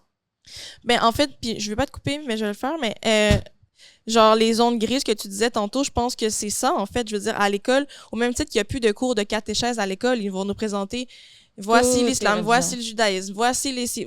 C'est pas en mode, il y en a une meilleure que les autres, c'est voici ce qui existe, voici la planète dans laquelle nous sommes, puis fais un peu ta position par rapport à ça. L'école n'a plus le droit d'imposer ou Moi, plus le droit de... Moi, je suis pas d'accord que voici l'islam, voici la religion, je suis pas d'accord, voici la musique, voici le dessin, voici les mathématiques et voici les langues. Voilà ce qu'un enfant doit apprendre. Point. Quand il aura le cerveau pour comprendre ces conneries-là, là, on lui parlera de ça. C'est un enfant. Il a besoin de créativité, pas de le renfermer dans des concepts d'adultes et des concepts sociétals. Mais je pense que, genre, le fait d'apprendre les religions, des fois, c'est même pas juste pour toi, mais tu sais, exemple, ta meilleure amie, tu comprends pas pourquoi elle mange pas de porc, genre, mais il faut que tu saches un minimum c'est quoi la religion musulmane pour pouvoir... En tant qu'enfant, t'es pas obligé de le savoir. Mais c'est parce que pour éviter les jugements, En tant qu'enfant, tu n'as pas de jugement, tu t'en fous. Non, t'as les jugements des adultes. Ben non, les enfants vont juger aussi. Quand il y a un enfant, moi, je me suis fait juger à l'école. T'as eu des jugements d'adultes. Ben non. Les adultes n'étaient pas là. Parce que les enfants sont très choqués par la différence. Exactement. C'est un enfant, c'est. Je suis d'accord avec toi que ça vient pas d'un jugement. C'est pas un jugement profond, de valeur, là, c'est pas un jugement de rien. Mais un enfant qui grandit dans son cocon, dans sa famille, a l'impression que toute la planète vit comme lui. Parce que, comme tu as dit, la vérité pour nous, c'est nos parents. Donc, si moi, mes parents m'ont toujours fait des côtes levées en été, dans ma tête, tout le monde mange des côtes levées. C'est comme un spaghetti que tu manges depuis que t'es petite. Dès que t'en manges un ailleurs, tu réalises que finalement un spaghetti, ça goûte pas la même affaire partout. Mais moi, j'avais l'impression, quand j'étais petite, que du spaghetti, c'était le spaghetti de ma mère, par exemple. Tu comprends? Oui. Donc, l'enfant qui grandit dans sa famille, dès qu'il va être confronté à une différence, il va porter un jugement ou il va te trouver bizarre. Puis ça ne sera pas un jugement de valeur profond, mais l'enfant va te dévisager, va pas comprendre pourquoi tu vis pas comme dans sa famille. Tu comprends? J'ai compris ce que tu veux dire. Donc, la solution, au lieu d'apprendre aux enfants à accepter la différence de cours, c'est de présenter toutes les différences disponibles. En fait. Mais c'est exactement ça. Là, on sait de dire la même chose. C'est ça. D'accepter les différences ou de présenter les différences, au final... C'est pas la même chose. C'est la même chose. Mais en fait, l'école nous dit pas accepte. C'est pas la même chose. Exactement. Est-ce qu'à l'école, on parle de moi en tant que je suis de culture musulmane, mais je mange pas de porc. Si un enfant, mais je mange du porc. Si un enfant me voit, il va se dire quoi? Mais pourquoi lui? C'est un arabe, mais il mange du porc. Ben non, mais est-ce qu'on enseigne ça à l'école? Est-ce qu'on enseigne l'athéisme à l'école? Oui. Ben oui. Oui. Ici, on enseigne l'athéisme? Oui. Éthique et culture religieuse. Ah, ça savais pas. Ça, c'est cool. Non, c'est vraiment un cours de tout ce qui existe. Je suis quand même contre. Je Ouais. suis contre qu'on donne cette vision-là, qui sont des concepts que d'adultes, qui sont que des concepts sociétals, qui sont des concepts qui changent de siècle en siècle. C'est pas... Mais en même temps, tu es dans le siècle que tu es. C'est des concepts moraux, c'est une morale. Ça reste une morale sociale. Ça reste une morale sociale. Donc, que ce soit le fait qu'on enseignait le catéchisme, qui était la morale sociale à l'époque à l'école, ou qu'on enseigne cette morale sociale actuelle, qui est progressiste ou wokiste ou ce que vous voulez, pour moi, c'est la même chose. C'est la même débilité. Mais l'affaire, c'est que je trouve que... Si, quand les sociétés enseignaient les religions à l'école, ça n'a pas marché pour faire des sociétés 100% religieuses et faire des sociétés genre qui s'acceptent. Ce qu'on fait maintenant, ça ne va pas marcher parce qu'on est en train de refaire la même expérience. C'est juste pour quelque chose d'autre. Mais on espère que ça va marcher. Mais on ne résout pas les vrais problèmes. On n'accepte pas la différence. On leur dit que la différence existe. Mais il va s'en rendre compte, l'enfant. Tu lui enlèves l'expérience de la découverte. On est en train d'enlever à l'humain la putain d'expérience de découvrir ses émotions, de découvrir les choses, de découvrir qui il est, de découvrir s'il aime ou il n'aime pas. On est en train de décider à la place de l'individu ce qu'il va devenir en étant Mais adulte. c'est vrai que je trouve que ton discours est contradictoire parce que comment tu veux, ou tu me répondras avec ce que tu proposes, mais comment tu veux apprendre à l'enfant à accepter la différence sans lui présenter la différence? Selon toi, ce serait quoi la meilleure façon de faire? T'as pas besoin d'apprendre à un enfant d'accepter la différence. Mais tantôt, tu as dit ça, tu as dit pourquoi alors on leur apprend pas à accepter la différence plutôt que de leur présenter? Non, donc, l'inverse. Non, que nous, on disait qu'on leur présente la différence, puis tu as dit, mais alors pourquoi on leur apprend pas à accepter la différence? Mais alors, selon toi, ça devrait se faire sous quelle forme? En ne parlant d'aucune différence. Fait que tu penses qu'en leur parlant pas de différence, c'est comme ça qu'ils vont accepter la différence? Tu mets un enfant, un chinois, un noir, un arabe et un blanc dans une pièce. On est d'accord? Aucun d'eux réagira par rapport à leur couleur. Les 4 enfants réagiront par rapport à leur caractère. Tu vois, les enfants acceptent la différence déjà. Dans les 4, s'il y a un enfant agressif, il va être agressif. S'il y a un enfant gentil, câlin, il va être câlin. Avec tout le reste. Mais en fait, on est en train de faire, genre, comme si, voilà, il existe ça, il existe ça, il existe ça, il existe ça. C'est la même chose, c'est imposer une morale sociale, imposer un carré à un enfant. Mais je comprends pas comment c'est imposé si c'est juste pourquoi présenté. Pourquoi lui doit savoir? Mais pas c'est dans le monde dans lequel on vit. Non, il ne le vit pas encore, lui, ce monde-là. C'est les adultes qui le vivent. C'est ça que j'essaie de comprendre. Un enfant ne vit pas notre monde. Un enfant ne vit pas notre responsabilité. Un enfant ne vit pas la haine. Un enfant ne vit pas le racisme. Les enfants, il y a les enfants qui sont inculqués du racisme dès un très jeune âge, tu sais, dans leur famille. Est-ce que en faisant ce que leurs familles font, c'est comme guérir la haine par la haine.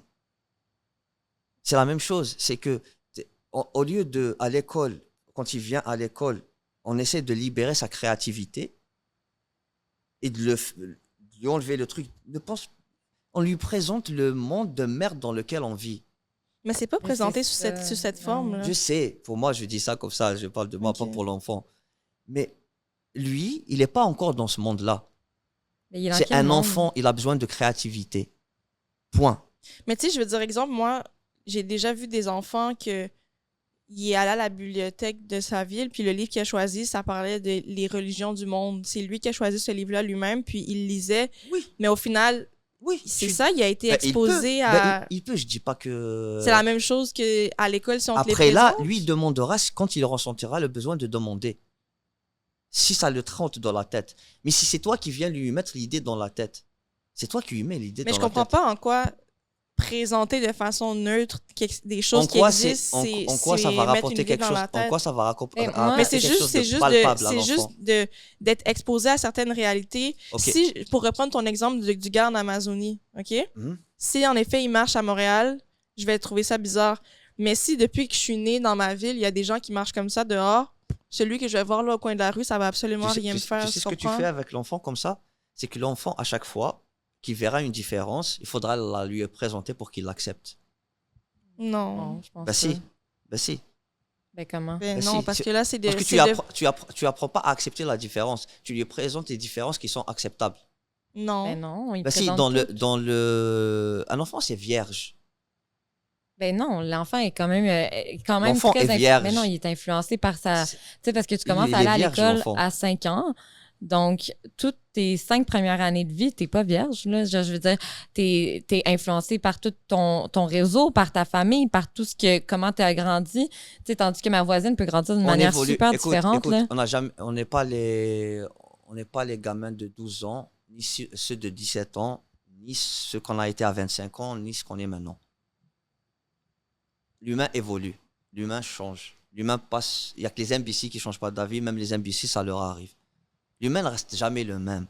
Le mec macho devient très bien, le truc. Ça, tu sais, on est en train de placer l'humain comme si c'était une formule mathématique. C'est faux. C'est faux. Les gens ont toujours lutté pour que les putains d'enfants apprennent à l'école de la créativité. Ça a toujours été ça dans l'histoire du putain de monde. Quand il y avait les religions dans les écoles, tous les progressistes disaient non, pour les enfants, faut pas leur apprendre la morale sociale. Ça reste une morale sociale. Ça reste un truc que l'enfant, ça ne le concerne pas la sexualité pour le moment. Mais ça ne le concerne pas les religions. Mais mettons, les enfants qui se font violer quotidiennement dans leur milieu à en bas de 10 ans, qu'est-ce que t'en penses? Eux sont confrontés à la sexualité, je suis désolée. Mais regarde ce que tu es en train de me dire, c'est que tu me parles de cas exceptionnels. Ben, pas tant exceptionnel que ça. Là. Non, mais c'est vrai. Non, c'est très vrai.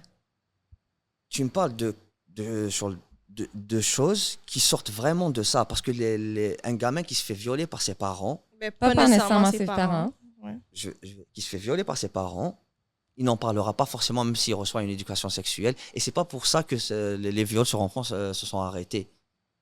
Mais en fait, l'enfant va être beaucoup plus tenté à parler si quelqu'un lui dit ça, si ça arrive à la maison, ce n'est pas correct. Mais penses-tu vraiment que c'est ses parents qui vont y montrer ça? Non, ses parents vont dire c'est notre secret. Ça, t'en parles pas ça à personne. Mais si à l'école, il se fait apprendre que maman, papa, personne dans ta famille, personne n'a le droit de te toucher à ces endroits-là, ben là, il va le savoir, il va peut-être se sentir à l'aise d'en parler. Mais je parle pas de ça. Ça, c'est genre, tu m'as pris un détail de tous les cours que vous recevez. Ça, c'est pas le travail de l'école. Mais c'est qui va faire ce travail-là si c'est les parents qui agressent? Il faut trouver les services pour faire ça. C'est pas le travail de l'école pour qu'on soit d'accord. Mais qui va l'inscrire à ces services-là? Pas les parents? L'école est faite pour apprendre la créativité à un enfant. Mais tu sais, je veux dire, un n'empêche pas l'autre. On ne change pas un outil pour en faire quelque chose d'autre. Ça reste la même façon de penser que comme on fait les rois et les religions. Actuellement, le monde est en train d'utiliser les mêmes mécanismes machiavéliques que les religions ont utilisés et que toutes les royautés ont utilisés pour faire passer un message soi-disant progressiste. Moi, je serai toujours contre la manière. Il a été déterminé que cette putain de manière n'est pas bonne. Pourquoi on est en train de la réutiliser? Parce que nous, c'est nous qui pensons comme ça. Parce que nous, on est d'accord avec cette vision-là. Mais pourquoi, selon toi, ça peut pas être conjoint à l'école d'exploiter ta créativité et d'apprendre le consentement sexuel, exemple? Non, je parle pas du consentement sexuel. On peut apprendre ça à l'école. En éliminant les cours de sexualité, tu élimines tout. Non, pas forcément. Ben, tu peux pas choisir. Tu vois ça? C'est tout ou rien. Ben non, pourquoi on est obligé de se retrouver dans un monde où c'est tout ou rien? Non, mais parce que là, on parlait des cours de sexualité. Les premiers cours de sexualité, c'est sur le consentement. Mais maintenant, c'est pas que le consentement. Ben, il y a beaucoup de choses. Les premiers... ça parle du genre, ça parle d'homosexualité, tu peux te sentir femme, tu peux te sentir homme. Mais initialement, les gars, moi, quand j'étais petit, je portais les talons de ma maman. C'est pas pour autant que je me sentais femme. Non, mais si on m'avait dit, si on m'avait dit à 6 ans que tu pourrais être une femme. Frère, il y a jamais un enseignant qui va se prononcer. Tu sais, je pense que là, le discours, c'est très justement fataliste, mais au final, jamais il y a un enseignant qui a un bac en enseignement qui va se permettre de regarder un enfant puis lui dire tu mets les talons de ta maman, peut-être que tu te sens comme un garçon. Genre, jamais un enseignant va se prononcer par rapport au genre de son enfant. Jamais. Non, tu peux pas dire jamais. Ben, je veux dire, c'est pas ça le rôle de l'enseignement. Est-ce qu'il existe des enseignants pédophiles? Non, mais là, ça n'a pas rapport. Mais... Non, réponds-moi. Est-ce qu'il existe des enseignants pédophiles? Il existe de tout qui sont pédophiles. Okay, donc, il y a des enseignants qui pourraient le faire. Mais même en quoi dire à l'enfant, peut-être que tu te sens femme, ça serait un lien avec la pédophilie, ça n'a pas rapport. Non, je veux dire, tu peux jamais dire qu'il y aura jamais quelqu'un qui dira ça. Il y aura toujours quelqu'un qui fera quelque chose. Mais c'est juste pour te dire que c'est pas le rôle. Les enseignants ils ont pas reçu la formation pour être capable de guider un enfant dans sa étant transgenre ou transidentité ou peu importe. C'est pas le rôle. Leur rôle, ça va être justement ces sujets-là sont abordés en classe. Non, mais peu importe, mais ça reste que le rôle de l'enseignant, si jamais une situation se prononce, ça va être justement de rediriger vers, comme tu disais tout à l'heure, des services. Puis ensuite, ça va être entre les mains de spécialistes. Mais jamais ça va être le rôle de l'école de... C'est pas son rôle d'en parler non plus, d'aborder le sujet. Mais ça reste qu'on est à l'école plus...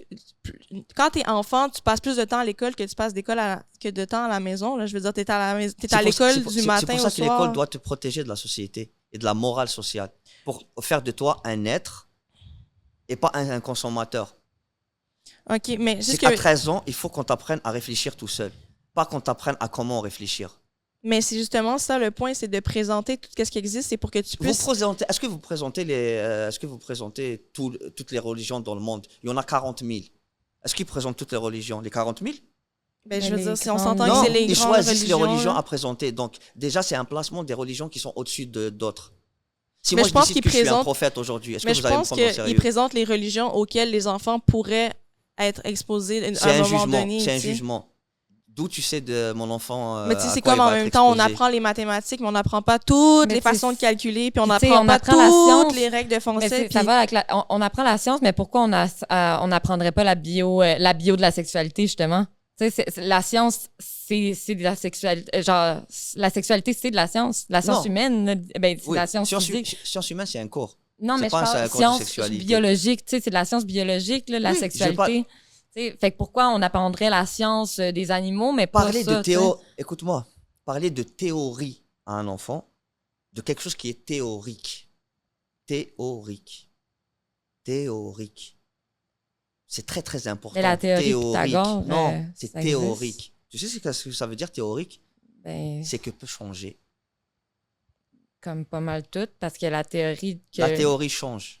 Ouais, mais c'est que la morale sociale actuelle est comme ça. Dans un siècle, dans 40 ans, la morale sociale sera différente. Vous pouvez être sûr que nous, on sera des boomers dans 40 ans. Mais tu sais, à un moment donné, il y avait la théorie que la Terre était plate. Mais la théorie a changé. Mais tu sais, maintenant, la théorie, c'est que la Terre est ronde. Non, c'est plus une théorie, maintenant, c'est prouvé. Mais... C'est ça la différence. Ça c'est devenu une réalité parce que ça a été prouvé. Mais ça a été une théorie. Une théorie n'est pas prouvée. Fait qu'on devrait pas avoir de cours de philosophie ni on peut pas imposer un concept abstrait que l'humanité. Mais c'est ça, donc on devrait pas avoir de cours de philo. Pas de cours d'art aussi au final parce que c'est super abstrait. Non, c'est des théories. Non, il y a pas de morale derrière. Ben oui, c'est il y a pas de morale. En philo, il y a beaucoup de morale. On t'impose pas. Non, mais on te donne une clé de lecture de morale. La philosophie, c'est une clé de lecture. C'est une façon de voir. C'est pas une façon de voir, c'est un outil. Non, au final, il y a beaucoup de théories en philo qui se contredisent. On ne donne pas à l'enfant un outil. On lui donne une morale, on lui donne un truc qui est actuel. C'est pas une science, ça va pas lui servir dans sa créativité. Ça va lui faire poser des questions auxquelles il n'est même pas prêt, auxquelles il ne réfléchit pas. Mais comment tu sais qu'il réfléchit pas à ça? Parce que j'étais enfant, on est tous enfants. Oui, moi, je me rappelle d'avoir été enfant puis de me poser beaucoup de questions sur beaucoup de choses. Là. On se pose beaucoup de questions, on se pose des questions sur tout. Mais c'est ça. Mais quand on est enfant... Mais tu sais, moi, je me rappelle d'avoir 5 ans, puis avec mon voisin, toucher son pénis, puis il touchait ma vulve, puis toi, t'as un pénis, moi, j'ai une vulve. Donc, clairement, à 5 ans, t'as déjà cette conscience-là de genre, un garçon et une fille, on n'a pas la même chose. Qu'est-ce que ça fait si je mets ma main là? Qu'est-ce que ça fait? Nombre de fois que tu montes tes seins au garçon juste parce que tu veux voir le corps du gars est comment, le corps de la fille est comment. Donc, oui, en effet, étant enfant, à l'âge primaire, t'as déjà des questionnements par rapport à la sexualité. Oui, c'est pas encore l'acte sexuel de nous comme qu'on fait l'amour, là, mais genre... Mais moi, je vous parle pas de ça. Je te parle pas de... Oui, mais c'est que là, à un moment donné, on peut pas pick and choose qu'est-ce que selon toi est innocent, puis qu'est-ce que selon... toi, tu sais, je veux dire, c'est pour ça que le but, c'est de tout présenter, parce que sinon, c'est là où ça devient subjectif de dire, ça, c'est correct, oui, ça, c'est vrai qu'à cet âge-là, moi, je me rappelle que j'ai eu ces questionnements-là, mais ça, par exemple, non, moi, je me suis jamais posé de questions sur mon identité, donc ça sert à rien de le présenter aux enfants, tu comprends? Non, je dis pas ça.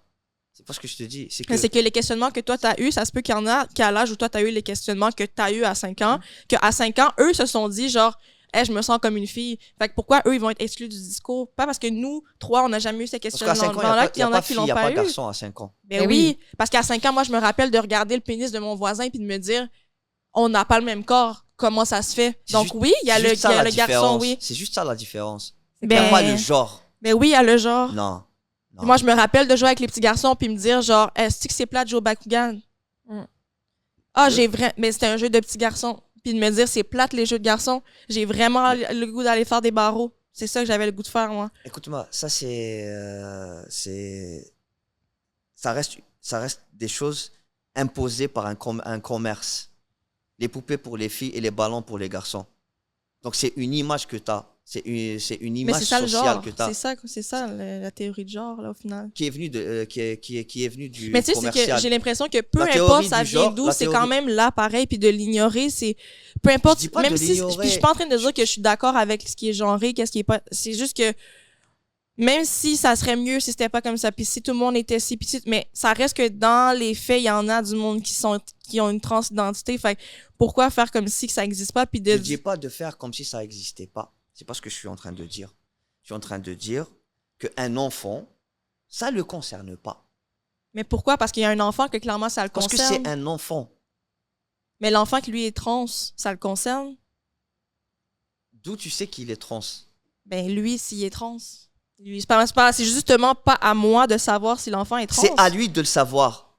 C'est pas à toi de décider. Mais un trans, s'il est trans, il le décidera lui-même. Mais c'est pas les trans, ils sont pas devenus trans parce qu'on leur a dit les trans existent. Ils sont pas devenus gays parce qu'on dit que les gays, ça c'est homophobe. Mais c'est qu'un homo, quand il est homo, c'est qu'il le ressent. Il a pas besoin que toi tu viennes lui dire qu'il est homo. Ça existe l'homosexualité, il va le ressentir. Oui, mais s'il est une femme, il va le ressentir. Et c'est là qu'il va en parler et c'est là qu'il aura besoin d'aide pour comprendre ce que c'est. Parce que s'il a jamais été, ça a jamais été présenté que être gay, ça existe. OK, je suis pas le seul à me sentir comme ça parce que bizarrement, partout autour de moi où je regarde, genre pourquoi qu'il faudrait qu'on leur présente... Mais ça, on n'est plus au 13e siècle. Mais il y en a, c'est ça que tu dois comprendre. Il y en a qui habitent dans le fin fond du Québec qui ont jamais vu de gay parce que les gays sont encore dans le placard. C'est faux. Ben oui, c'est faux. Écoutez-moi, mais ça c'est faux, c'est faux. Arrêtez. C'est que pourquoi arrêtez, même dans les villages les plus perdus d'Algérie, ils connaissent l'homosexualité. Arrêtez. Non, mais je te dis pas de pas le connaître, mais justement à 5 ans là, on va dire toi à 5 ans là, c'est pas les petites filles que tu trouves belles dans ta classe, c'est les petits garçons, on va dire, c'est les petits garçons qui te font un petit quelque chose. Oui. Mais toi là quand t'es sur ta ferme là, ben t'as jamais vu de gay de ta vie puis tout ce que t'entends c'est ton père qui dit que les gays c'est des tapettes puis que c'est des ci puis que c'est des ça puis que whatever tous les noms. Ça se peut que tu l'ouvres jamais ta bouche pour dire que t'es gay, mais t'es gay pareil, tu comprends? Écoute-moi, mais à l'école après ça mais ça c'est faux, il le fera quand il y en a qui meurent quand il arrivera, qu'il découvrira sa sexualité, il le fera. Mais non, quand il deviendra adulte, il ne sait pas que c'est accepté. S'il ne sait pas que c'est une option parce que toute sa vie, sa famille lui a dit il va falloir que tu te maries, que alors t'aies il des n'était enfants. pas gay. Être gay, c'est pas un choix que les gens font, putain de merde. Mais justement, mais l'affaire, c'est que tu peux... il va être gay non, c'est pas un choix qu'ils font. C'est pas un choix. Mais on est très consciente que c'est pas un choix, mais l'affaire, c'est que ce gars-là... Il sera gay. Il va être gay, mais il va faire semblant de pas être gay toute sa vie. Exactement. Il va être mal dans sa peau toute sa life s'il l'a jamais dit. C'est ça. S'il a jamais eu aucun espace partout où il va où être gay, c'est accepté, il va être gay puis il va jamais le dire à personne. Donc... Moi, je suis pas d'accord avec ça. Mais c'est pas une histoire d'être d'accord ou pas d'accord. Là, je veux dire, j'ai un propre oncle qui a fini par avouer qu'il était gay à 60 ans. Il a fini par le faire. À 60 ans. Oui, il a vécu pendant 60 ans. Écoute-moi, il a fait, c'est pas parce que, quand il l'a fait, parce qu'à 60 ans, la société a commencé à accepter les gays. Et voilà. Maintenant, on vit dans une société qui accepte, on vit dans une société qui accepte l'homosexualité, où l'homosexualité est partout présente. Donc, cette putain d'enfant-là qui ressent qu'il aime les mecs, il va le voir que ça existe l'homosexualité, même si c'est un taliban. Ouais, mais pas si on l'enlève. Ou si ça redevient encore un tabou. Partout, on voit ça partout. Mais on le voit partout parce que justement, ça a commencé à être... Mais pourquoi le mettre à l'école? Alors que ça, c'est un endroit de créativité. Mais pourquoi l'école? Je veux dire, je trouve l'école est faite pour la créativité, la morale sociale, la putain de morale sociale. Depuis Léonard de Vinci, depuis Descartes, il luttait pour ça. La putain de morale sociale n'a rien à faire dans une putain d'école. L'école est faite pour apprendre la science, la logique et la créativité, point. Ce que tu penses être juste ou pas juste, tu n'as pas à le dire à un enfant. Parle avec des adultes. Si un enfant te dit, moi je me sens femme, je le prends vers quelqu'un qui est vers un psy ou quelqu'un qui va le prendre en charge et lui expliquer la chose. Mais j'ai une question. Un putain d'enseignant n'est pas placé mais pour prendre... Pas ça, ils sont pas engagés pour faire des diagnostics. Il y aura des questions. Un enfant est automatiquement logique. Mais est-ce que tu as des enfants autour de toi qui sont à l'école primaire? Et si, ouais. Au Québec, genre? Ouais. OK. Ouais. J'ai beaucoup de familles musulmanes qui sont pas d'accord. Mais c'est parce que moi, je travaille avec des enfants, je suis entourée de beaucoup d'enfants, puis je vois les cours, je vois qu'est-ce qu'ils apprennent, puis il n'y a pas d'affaires, genre, il n'y a pas de moment, il y a une table ronde, puis bon, qui ici se sent femme? Je veux dire, il n'y a pas, c'est pas comme... Tu sais, là, on extrapole je sais ce que je suis en train de dire. C'est pas ça, là. J'aimerais ça dire quelque chose. En fait, tu sais, comme, on peut pas dire à un enfant qu'est-ce qui est juste, qu'est-ce qui est pas juste, mais tu sais, au final, s'il y a un enfant qui est agressif puis qui tape un autre enfant, genre, tu vas devoir l'éduquer pareil à l'école, tu comprends? Tu vas devoir lui dire qu'est-ce qui est bien, qu'est-ce qui est mal. Ben non, mais c'est parce qu'on peut pas se dire aux enfants, ben oui, tapez-vous, c'est correct. Non, ils ont pas le droit de se taper, mais c'est pas à toi de l'éduquer. Ben, tu vas le laisser faire. C'est pas à l'école de l'éduquer. Non, mais la question, c'est en tant qu'enseignant, tu vas le laisser tabasser un autre jeune? Non, je vais pas laisser, c'est clair, je vais pas laisser. Je vais qu'on convoquer ses parents. Mais tu fais quoi au moment de la bataille, là? Ils ont pas de se battre et je leur apprends que se battre, c'est pas bien. Ben, c'est pas ça. Mais c'est qu'est-ce qui est juste et qu'est-ce qui est pas juste. Mais oui. Mais là, on décide de se battre, c'est pas bien parce qu'ils se font un mal physique. Ouais. OK, ben alors quelqu'un qui insulter, s'insulte... c'est pas bien parce que tu fais du mal à la personne, la même chose. Tu peux apprendre à ne pas faire du mal, mais faire une éducation sexuelle à un enfant, ça ne changera rien à sa vie. Ça lui apportera rien de bien à sa vie. Parce que vous parlez des enfants qui ont affaire à ça, qui ressentent des choses, mais il y a des enfants qui sont innocents, qui n'ont pas affaire à ça, qui ont une éducation où on ne les viole pas à la maison. Pourquoi on va leur faire penser à la sexualité alors qu'ils sont même pas dans le truc? Pourquoi leur mettre ça dans la tête? Eux, ils n'ont pas été violés, ils sont pas homo, ils sont filles ou garçons. Pourquoi on va leur mettre ça dans la tête?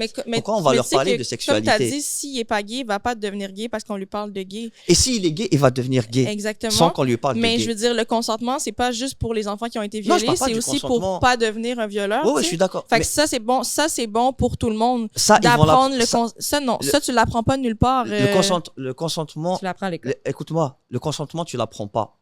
L'humain, le seul truc qui a éduqué l'humain par rapport au consentement, par rapport il faut pas voler quelqu'un, il faut pas faire ça, c'est les lois, c'est la prison. Mais c'est qu'est-ce qui est juste et pas juste? C'est la loi. C'est faux. L'humain ne fonctionne pas par la justice, il fonctionne pas par l'honnêteté, il fonctionne pas par ça, il fonctionne par les lois. Mais la loi, c'est la justice. Non. OK. Non. Des lois peuvent être injustes. J'ai été condamné pour terrorisme en Algérie. Non, mais je veux dire, je suis très loin d'être un terroriste. La justice, on parle pas de qu'est-ce qui est juste. Non. Les lois, c'est les lois. Donc, quelqu'un va dire j'ai un problème avec la justice, ça par rapport avec... Il n'y a pas enfreint de loi. Pas forcément. OK. Non. Quand tu me dis justice, quelque chose de juste, une loi n'est pas forcément juste. Mais en fait, les lois ont été créées pour délimiter qu'est-ce qui est juste et pas juste. En fait, d'où vient le mot justice.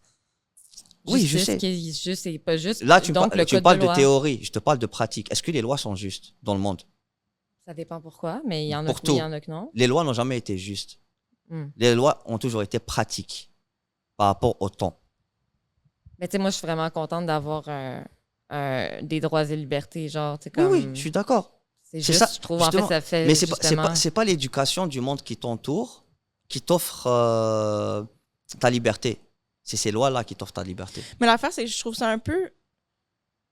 Tu sais, je veux dire, c'est ton opinion, mais... Parce qu'un violeur, c'est une personne malade. C'est pas une personne mal éduquée. Ben, ça peut être. Non. L'enfant là, qui viole à 10 ans, il est pas malade. Il a eu une mauvaise éducation. À 10 ans, j'appellerais pas ça un viol. Ben, c'est un viol. C'est un viol commis par enfant. On n'a pas de pulsion sexuelle à 10 ans. Ben... On n'a pas ce genre de puissance sexuelle à 10 ans. Mais c'est pas parce que toi, t'en as pas eu qu'on n'en a tous pas eu. Là. Tu peux pas savoir dans quel... Non, mais il y a des enfants qui ont grandi dans des milieux vraiment inadéquats où est-ce que la sexualité était de mise. Fait qu'à 10 ans, lui, il s'en va à l'école. S'il n'a jamais rien appris... S'il n'a jamais rien appris... pris en charge par les services sociaux. Oui, mais comment il va le savoir si c'est tout ce qu'il a vécu? Qui va le savoir si c'est pas l'école? Qui va appeler les services sociaux si c'est pas l'école? Genre, il n'y a personne qui va appeler les services sociaux si c'est pas l'école. OK, l'école peut appeler les services sociaux. Oui, mais tu sais, après là, c'est ils n'ont pas le droit de dire qu'est-ce qui est juste, pas juste, tu sais. Ça fait pas de sens. Dans ma tête, à moi, ça fait aucun sens. Puis, moi, ce que j'apprécie pas en ce moment de la discussion, c'est que tu sais, t'as le droit à ton opinion, c'est bien, mais tu sais, tu peux pas nous dire ça c'est pas correct, ça c'est non. Genre, tu sais, nous aussi, on a notre opinion. Non, je dis que je suis pas d'accord, je dis pas, c'est mon avis aussi, mais c'est juste que je trouve que la vie est un peu contradictoire parce que on dirait que ce qui marche selon tes normes, ça va être OK, mais dès que c'est pas... Genre, comment je peux dire ça? C'est que les mathématiques, le français, la créativité, ça, c'est oui, la sexualité, c'est non, mais au final, pourquoi? Juste parce que toi, t'es pas confortable avec le fait... Mais tu sais, si ton argument... Non, mais si ton argument, c'était juste que, genre, toi, t'es inconfortable avec le fait qu'on parle de sexualité... Mon premier rapport sexuel à l'âge de 11 ans. Non, mais écoute, si discussion... Je sais ce dont tu parles. OK, mais j'aimerais le dire pour les auditeurs s'ils savent pas qu'est-ce que j'allais dire, mais genre, si toi, là j'ai perdu c'est où je m'en allais, mais... Oui, si moi je suis mal à l'aise avec ça. Oui, c'est ça. Si ton argument, ça avait juste été... Moi, je suis inconfortable avec le fait qu'on parle aux enfants de sexualité. Ça me rend inconfortable. Tu sais, ça aurait pu être juste ça ton point, puis on n'aurait même pas eu toute la discussion, mais c'est parce que je trouve que les arguments que tu utilises, que tu attribues aux cours de sexualité, ils sont aussi attribuables à tout le reste, mais tu veux juste les appliquer pour les cours de sexualité. Non, parce que les cours de sexualité actuels, c'est une morale sociale. Oui, mais il y a beaucoup de choses à l'école, c'est là où on en vient, qui sont des morales sociales, mais par rapport à la sexualité, ça, par exemple, c'est non. Les mathématiques, la créativité, mais tu sais, les cours d'art, là, c'est super subjectif, là. 2 secondes, je vais finir ce que je veux dire. Un cours d'art, un cours de musique, un cours de mathématiques, un cours de langue sera le même dans n'importe quelle culture au monde. On est d'accord? Ben, pas tous les cours que tu as nommés, non, parce que les gens qui apprennent, mettons, un cours folklore de musique au Québec, ça va pas être le même cours qui va être appris en Algérie. La musique, ce sera la même chose. La musique folklore, elle n'existe pas partout, là, tu sais. Si. La musique québécoise. On a le folklore algérien, il y a du folklore mais ça suédois. sera pas les mêmes affaires, comme si tu présentes les artistes. Moi, tu me parles de style musical. Non, je te parle du cours de musique. Oui, mais ça reste que c'est des cours de musique, c'est do, ré, mi, fa, sol, la, si, do. Je suis pas d'accord. Un cours de musique sera le même. Un enseignant de musique pourra enseigner partout au monde. Un enseignant de mathématiques pourra enseigner partout au monde. Un enseignant de théâtre pourra enseigner partout au monde. Fait qu'il faudrait pas qu'on ait de cours de politique aussi, alors. Oui. Ben oui, bien sûr. Parce que la politique change aussi. Oui, la politique est différente partout dans le monde. Oui. Fait qu'il faut pas qu'on parle de politique. Non, un enfant, non. Laissez les putains d'enfants vierges à leur créativité. Mais c'est juste Pourquoi on leur parle de concept d'adulte? Non, mais je parlais de l'école en général, pas nécessairement aux enfants, mais c'est juste pour dire que... Non, je parle des enfants, moi, pas de l'école en général. Parce que après, quand on va à le lycée, là, je suis d'accord pour qu'on prenne des cours de sexualité au lycée. Mais tu sais qu'en art, il y a des courants artistiques. Oui. Donc, ça veut dire que l'art aussi a changé et a évolué au cours du temps. D'ailleurs, tu étudies ça. Mais est-ce qu'on étudie que la sexualité a évolué? Mais parce que ton non, mais c'est que ton point. Est-ce qu'on étudie que c'est normal que à certains siècles que certaines choses étaient des normes sociales, que c'était normal? Non, mais ce que je veux dire, c'est que on dit que c'était pas normal. Non, mais alors écoute, que c'était la norme. C'est que ton point étant que la sexualité va évoluer, donc ça sert à rien de le montrer aux enfants. Mais je veux dire, l'art aussi va évoluer. C'est pas ce que je dis. Mais oui, tu as dit la sexualité va changer alors que les mathématiques, le français, le ci, le ça va jamais changer. Ben l'art, ça change. Non, c'est pas ce que je suis en train. C'est faux. C'est pas ce que je suis en train de dire. Non, je t'ai dit. Un prof de mathématiques, pour enseigner les mathématiques partout au monde. Un prof de chez vous, de cours de sexualité, il peut enseigner ça nulle part au monde, sauf chez vous. Mais parce que ça ne sera pas accepté socialement. Mais il t'a dit toi-même que tout le monde, qu'il y a des gays partout, il y a des trans partout. Ça reste une morale sociale. Mais moi, j'ai pas de problème à dire que c'est une morale sociale. Okay, donc, mais moi, je veux dire, le cours de sexualité, je suis contre que les enfants prennent n'importe quel cours de morale sociale. Mais le cours de morale... bienveillante ou malveillante, je m'en bats les couilles. Mais le cours de morale sociale qui est donné à l'enfant... Et c'est pour qu'il évolue dans sa société, tu comprends? C'est faux. Parce que les cours de morale sociale, c'est imposer à un enfant une vision. On ne lui laisse pas le choix. On ne lui laisse pas la découverte. On enlève à l'enfant la découverte de la société. On lui présente comme nous, on la voit, comme ceux qui ont fait le programme la voient. Et on lui présente, voilà la société, comment elle est, voilà ça comment on sait, voilà ça comment on sait, alors que ce n'est pas une science exacte. Et on enlève à l'enfant... On essaie même d'enlever à l'enfant l'échec. L'échec, ça te construit. La tristesse, ça te construit. Mais ça, c'est un autre débat, là? Oui, je sais. Okay. C'est dans le même principe. On enlève la découverte à l'enfant. On enlève le plaisir de découvrir la différence. Mais il y en a pour qui, mettons... C'est moi, utopique si je suis différente, puis que je fais face avec quelqu'un qui a jamais fait face à des différences, moi, j'aurais pas de plaisir. Parce que là, je vais me sentir jugée. Parce que la personne qui me juge, parce que moi, je me souviens, j'ai ouvert mon poulet au curry devant tout le monde à l'école, puis tout le monde, arc, ça sent non mais pas bon. Mais tu sais, si eux, ils avaient su que genre, tu peux manger de la nourriture différente partout dans le monde, faire comme... Ah, OK, dans le fond, il y a pas juste la nourriture même faire au sentir Québec. des épices de partout dans le monde. Genre... Ça fait partie de la life. Les cours qui sont donnés aux enfants, peu importe quelle morale sociale que c'est pas présenté comme de la théorie. Voici le pourcentage de trans. Voici, c'est pratique. On va sentir des épices, on va goûter ci, on va faire... C'est enseigné comme pour des enfants, au final. Là. C'est pas la sexualité comme nous, on la voit. Là, on n'enseigne pas ça. Écoute-moi. C'est présenté de façon loufoque. C'est pour des enfants. Le programme est fait pour des enfants. C'est pas pour un adulte. Écoute, même ceux qui enseignent l'islam, le programme est fait pour des enfants. Même ceux qui enseignent le catéchisme, le programme est fait pour des enfants. Il n'est pas fait pour des adultes. Okay. Ça ne veut pas dire que le programme est bon. Mais selon toi, c'est ça l'affaire. Parce que moi... Je te dis, même si c'est bienveillant, je ne suis pas d'accord à ce qu'on enseigne à mes enfants, même si j'en ai pas, j'ai 2 chats. Mais si j'ai des enfants, je ne serais pas d'accord à ce qu'on leur enseigne n'importe quelle putain de morale sociale. Quelle qu'elle soit. Quelle qu'elle soit, aussi bonne qu'elle soit. Je veux que mon enfant, avant sa puberté, avant de devenir un ado et qu'il ressente le monde, je veux que mon enfant n'ait que de la créativité. Je veux que mon enfant ait des mathématiques. Je veux que mon enfant ait de l'histoire. Je veux que mon enfant ait de la géographie. Mais tout ce qui est humain... Ouais. L'histoire est très subjective parce que l'histoire, mais ça reste de l'histoire. Ben, ça reste quelque chose si ça titille sa curiosité, il aura le droit de se faire son propre avis quand son cerveau aura la capacité de faire son avis. Comme les religions. Parce qu'un enfant n'a pas la capacité de se faire un avis. Ouais, mais tu sais, c'est tellement son subjectif. Son cerveau est encore c'est pas subjectif, c'est scientifique. L'histoire? Non. Ben oui. Ben non. L'histoire, c'est, ils choisissent ce qu'ils t'apprennent à l'école. Je te parle d'un enfant. Un enfant n'a pas la capacité de se faire un avis, de se faire une analyse. Mais j'ai une mise en situation pour toi. Demain, t'as un enfant. Est-ce que je peux aller aux toilettes avant si j'ai vraiment envie de pisser? Je veux juste dire. Demain, t'as un enfant, puis tu reçois un appel de l'école pour dire que il a traité un noir de nègre puis qu'il l'a battu parce que c'est un noir, OK? C'est quoi, tu genre prends mon ça enfant? comment? C'est ton enfant. Bah, je serais déjà choqué. C'est clair que je serais vraiment choqué, genre, si ça arrive. Mais j'essaierai de comprendre pourquoi. OK. Point. Je vais essayer de comprendre pourquoi. OK. Puis tu dis pas que c'est l'école a un rôle à jouer dans ce comportement-là? Non. C'est ça OK. Pourquoi l'école aurait un rôle à jouer dans ça? Non, mais dans le fond, dans le fond... 2 secondes, pourquoi l'école aurait un rôle à jouer dans ça? Non, mais je pense que...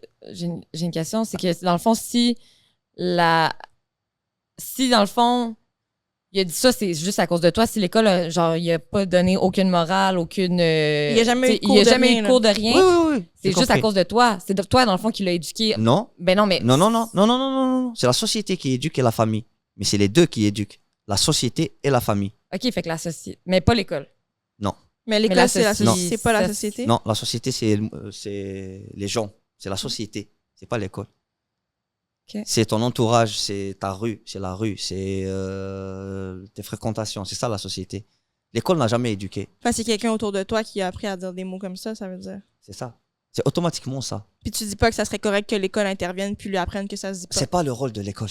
Okay. Ça n'a jamais été le rôle de l'école.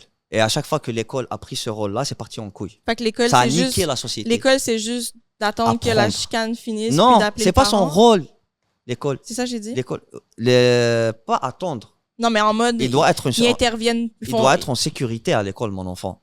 Et mais tous le les noir enfants doivent qui est à être en l'école, sécurité. Le noir, il doit être en sécurité aussi. Il est pas en sécurité s'il est avec plein d'enfants qui les traitent de nègres puis qui peuvent le battre parce qu'il est noir. Lui, le noir est pas en sécurité. Tu vois, un contexte. Tu prends un cas, genre... Mais c'est pas des cas isolés. C'est pas des cas isolés. C'est ça l'affaire. C'est que tu veux que ton enfant soit en sécurité, mais le trans n'est pas en sécurité. Le gay n'est pas en sécurité. Le noir n'est pas en sécurité s'il y a personne d'éduqué autour de lui. Mais cette éducation-là, c'est pas l'école qui la donne. Mais si les enfants la reçoivent pas... C'est pas l'école. Comprends-tu ce que je veux dire? C'est que je trouve que tu attribues beaucoup les situations à toi, mais c'est à la société de la donner. Mais au cette éducation-là, c'est pas à l'école. Si l'enfant est mal éduqué, le résultat, c'est le résultat de la société qui est mal éduquée. Mais qui éduque la société? Ça vient de la famille. C'est pas l'école. L'école n'a jamais éduqué la société. Ça n'est jamais arrivé dans la putain d'histoire de l'humanité. Est-ce que tu connais la Révolution tranquille? Oui. C'est quelque chose qui s'est passé au Québec où justement, on a comme sorti la religion, puis il y a une grande partie de la population qui s'est éduquée justement parce que c'est quand même prouvé que aller à l'école, c'est ce qui fait élever une société. J'allais te dire justement, c'est que dans les pays qui sortent de la religion, qui ont encore ce dogme, parce qu'ils étaient éduqués à l'église, ils pensaient être éduqués à l'église, ils ont remplacé l'église par l'école pour être éduqués, parce qu'ils pensent que l'humain, il lui faut quelque chose pour qu'il soit, une structure, une maison pour qu'il soit éduqué. Mais c'est quand même prouvé que les pays où il y a plus d'éducation, c'est des sociétés... La société éduque, les lois font le comportement social, et tu as ta famille qui dans ton éducation. Mais tu sais, si tu habites dans une dictature, là, mais que si tu habites où tu veux, je parle des cités grecques. Les cités grecques, c'était pas des dictatures, c'est de là que la démocratie est partie.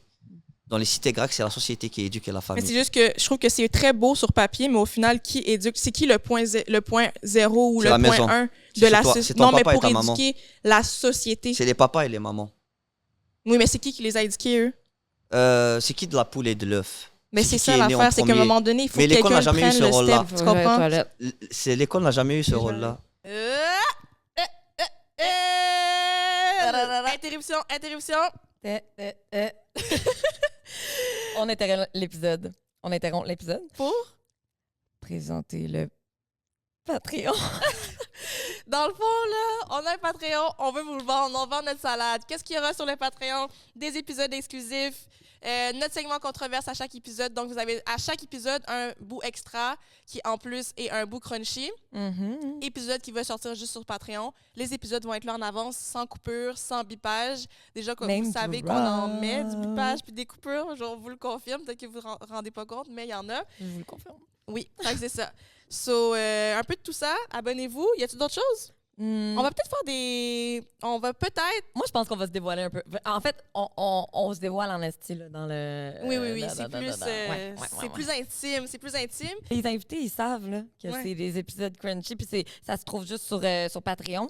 Fait qu'ils donnent des stories là, qui en donne. Là. Exactement. Fait que si vous voulez tout savoir sur nos invités et sur nous aussi, parce qu'on se permet vraiment beaucoup plus sur Patreon, mais vous savez quoi faire. On vous laisse à l'épisode. Bye, guys! Tu as mentionné rapidement que tu avais été accusé de terrorisme. Ouais. J'imagine que c'est la raison pour laquelle tu es venu ici. Est-ce que tu veux un peu nous expliquer c'était quoi la situation? Pendant le Covid, donc comme je te dis, je viens d'un petit village. Là-bas, on a refait le centre de santé de proximité. Donc il était limite abandonné, tu vois. Donc avec l'association du village, on a refait. Il y a des gens de la diaspora qui nous ont aidés en nous envoyant de l'argent. Il y a des gens du village, genre le peintre il est venu faire de la peinture, le maçon il est venu, tu vois, les travaux, la plomberie, l'électricité. Donc on a tout fait dans les règles, genre avec facture, on a eu tous les... Genre il n'y a rien de... Comment dire, d'illégal dans l'action. Puis il y a eu des incendies en Algérie. Donc comme on était déjà mobilisés, du coup on a continué à se mobiliser, on a créé un centre de... C'est comme un centre de tri des vêtements, de la nourriture qu'on recevait et on redistribuait pour les foyers qui ont été atteints par les incendies. On faisait même, c'était dans une école primaire, donc c'était pendant les vacances d'été. Il y avait le réfectoire, le restaurant du primaire. Donc on faisait 3000 repas en plus. Okay. On envoyait aux gens, bref. Et comme en Algérie, la situation politique, elle est vraiment instable. Ça se transforme limite en dictature. Peux-tu nous expliquer un peu c'est quoi la situation, genre? En 2019, il y a eu le Hirak. C'est un mouvement de... Tout le monde en avait marre de la situation. On a eu un président pendant 20 ans. Donc du coup, à un moment, c'était... Et ça a commencé à être étouffant pour les gens. Économiquement, ça a commencé à être compliqué aussi. Donc il y a eu une sorte de révolution menée par ma génération, mais on a failli. On a fait l'erreur de se dire que nos anciens, que genre les anciens militants, que c'était de la merde, que nous on était les meilleurs, que nous on savait ce qu'on faisait, on s'est fait baiser à la fin. Donc on a fait une révolution, juste on a changé de personne, pas de système. C'est resté le même fonctionnement, la même chose. Donc quand il y a eu le Covid et tout, quelque part le gouvernement s'est vengé. Donc en Algérie, on a le MAC qui est un mouvement de l'autodétermination de la Kabylie. C'est comme le PQ, c'est comme ici au Québec à peu près. Donc ce qu'ils ont fait, tous les gens qui militaient d'une manière ou d'une autre, on les mettait MAC. Moi je suis pas maquiste, mais c'est des gens genre qui sont pacifiques, c'est pas des gens qui font la guerre. Même si je suis pas d'accord avec leur façon de... Moi, je suis quelqu'un qui veut que l'Afrique, déjà, qu'il n'y ait plus de frontières entre les Africains, tu vois. Donc, je suis pas pour couper déjà l'Algérie en deux. Je suis pour qu'on ouvre déjà entre la Tunisie, le Maroc. Mais ils ont le droit de... C'est pacifique, il n'y a rien de criminel là-dedans. Mais ils ont été classés comme étant une organisation terroriste. Donc, on a essayé de me mettre ça sur le dos. Comme quoi je faisais partie de cette organisation-là. C'est eux qui m'ont financé, qui ont financé nos... Alors, ça n'avait rien à voir du tout avec ça. Même la juge, quand j'ai été jugé, je lui ai dit, genre, elle m'a dit, toi, tu as fait une bonne action à la base. Je lui ai dit oui. Elle m'a dit, c'est l'essentiel. Après, elle m'a mis une peine de prison quand même. Genre, même, il n'y avait rien dans le dossier, il n'y a rien de... Genre, ils arrêtent les gens comme ça sans... Ils arrêtaient les gens comme ça sans raison. Puis j'ai été genre libéré, pas sous caution, c'était un contrôle judiciaire. Après j'ai quitté l'Algérie. Voilà. Est-ce que fait que t'as un dossier criminel là-bas, genre? Non, après bizarrement j'ai été acquitté. Ok. Mais c'est pas que j'ai été acquitté, c'est que ça maintenant c'est à la Cour suprême. Ok. Donc j'ai été condamné, puis c'est repassé à la Cour suprême. Donc là, je risque de prendre encore plus que ce que j'ai pris. Donc, tu peux pas retourner? Non, et j'ai pas envie. J'ai pensé à y retourner. À un moment, je me suis dit que la prison en Algérie était mieux que Montréal. Oh. L'hiver et la dépression, ça te fait dire des choses. Mais non, c'est pas en réalité, c'est pas ça. Bon, j'étais déprimé, mais c'est pas ça. C'est le fait que si j'ai pas mes repères, je suis quelqu'un de militant. Donc là-bas, j'avais ma place. Et je suis pas quelqu'un qui voulait quitter mon pays. J'ai 36 ans, j'ai eu des millions d'occasions de quitter l'Algérie. J'ai jamais voulu quitter. J'avais mon cocon là-bas, j'avais mes trucs. Limite, on m'a foutu dehors. C'est comme ça que je ressens la chose. C'est comme une ex. Là, maintenant, l'Algérie, c'est comme une ex. Mais à un moment ici, c'est maintenant que je commence à me rendre compte que je déteste Montréal comme un Montréalais. C'est juste que je commence à me sentir chez moi aussi. Mais à un moment, j'ai même réfléchi à y retourner. Malgré tout je vous dis pas que c'est rose. C'est dur là-bas aussi. Surtout pour une personne comme moi. Une fois que j'ai vécu ici, il y a beaucoup de choses que j'ai ici que je ne vais pas retrouver. Certaines libertés, la liberté de dire ce que je suis en train de dire. Ça aussi, c'est pas que le gouvernement, même sociétalement. C'est pas genre le gouvernement c'est pas que ça qui me dérange. J'ai jamais fait de politique. J'ai toujours été dans le culturel, dans l'associatif, dans l'humanitaire, dans l'artistique. Sociétalement, c'est devenu aussi opprimant qu'une dictature. Il y a une dictature morale, une dictature de la pensée, une dictature de l'être. Je te parle même pas d'islam, je te parle même pas de ça. C'est que il y a à peu près la même chose ici, mais sauf qu'ici, c'est plus facile à supporter. C'est pour ça que je t'ai dit, à un moment, j'ai hésité. Parce que je restais ou retourner, je me suis même dit, faire de la prison là-bas, je m'en bats les couilles. Mais je sais, si je fais de la prison, je ressors, je retourne en prison après. Mais est-ce que t'as eu le droit de quitter ou tu t'es enfui, genre? Genre, je me suis enfui. OK. Mais après, je vais pas te dire comment. OK. C'était ma coupe cette question. OK. Ouais. Mais là, ils savent pas que t'es... Ben là, mettons, on tourne pas là, mais genre, ils savent pas que t'es plus là? Si, ils savent. Mais genre, j'ai dû payer pour sortir. OK. J'ai dû des agents et tout. J'ai pas envie de parler de ça pour pas mettre... Il y a des gens encore là-bas, genre... Okay. Ouais, coupe juste le passage par rapport à comment je suis sorti d'Algérie. Mais est-ce que c'est correct si on dit que tu t'es enfui, ça peut pas être dit? Ouais. OK. Ouais. OK. Et genre, comment je suis sorti, c'est... Genre, j'ai payé des gens pour sortir. Okay. Donc, ça risque de me mettre des gens dans la merde. OK. Mais si... genre, d'enfant, t'avais... Mais là, je pense qu'on peut tourner. Je vais poser ma question, puis tu diras si c'est chill, là. Fait qu'on va y aller. Ben, je vais poser ma question live, là. Donc, t'avais pas le droit de sortir dans les faits parce que t'allais être jugé, c'est ça?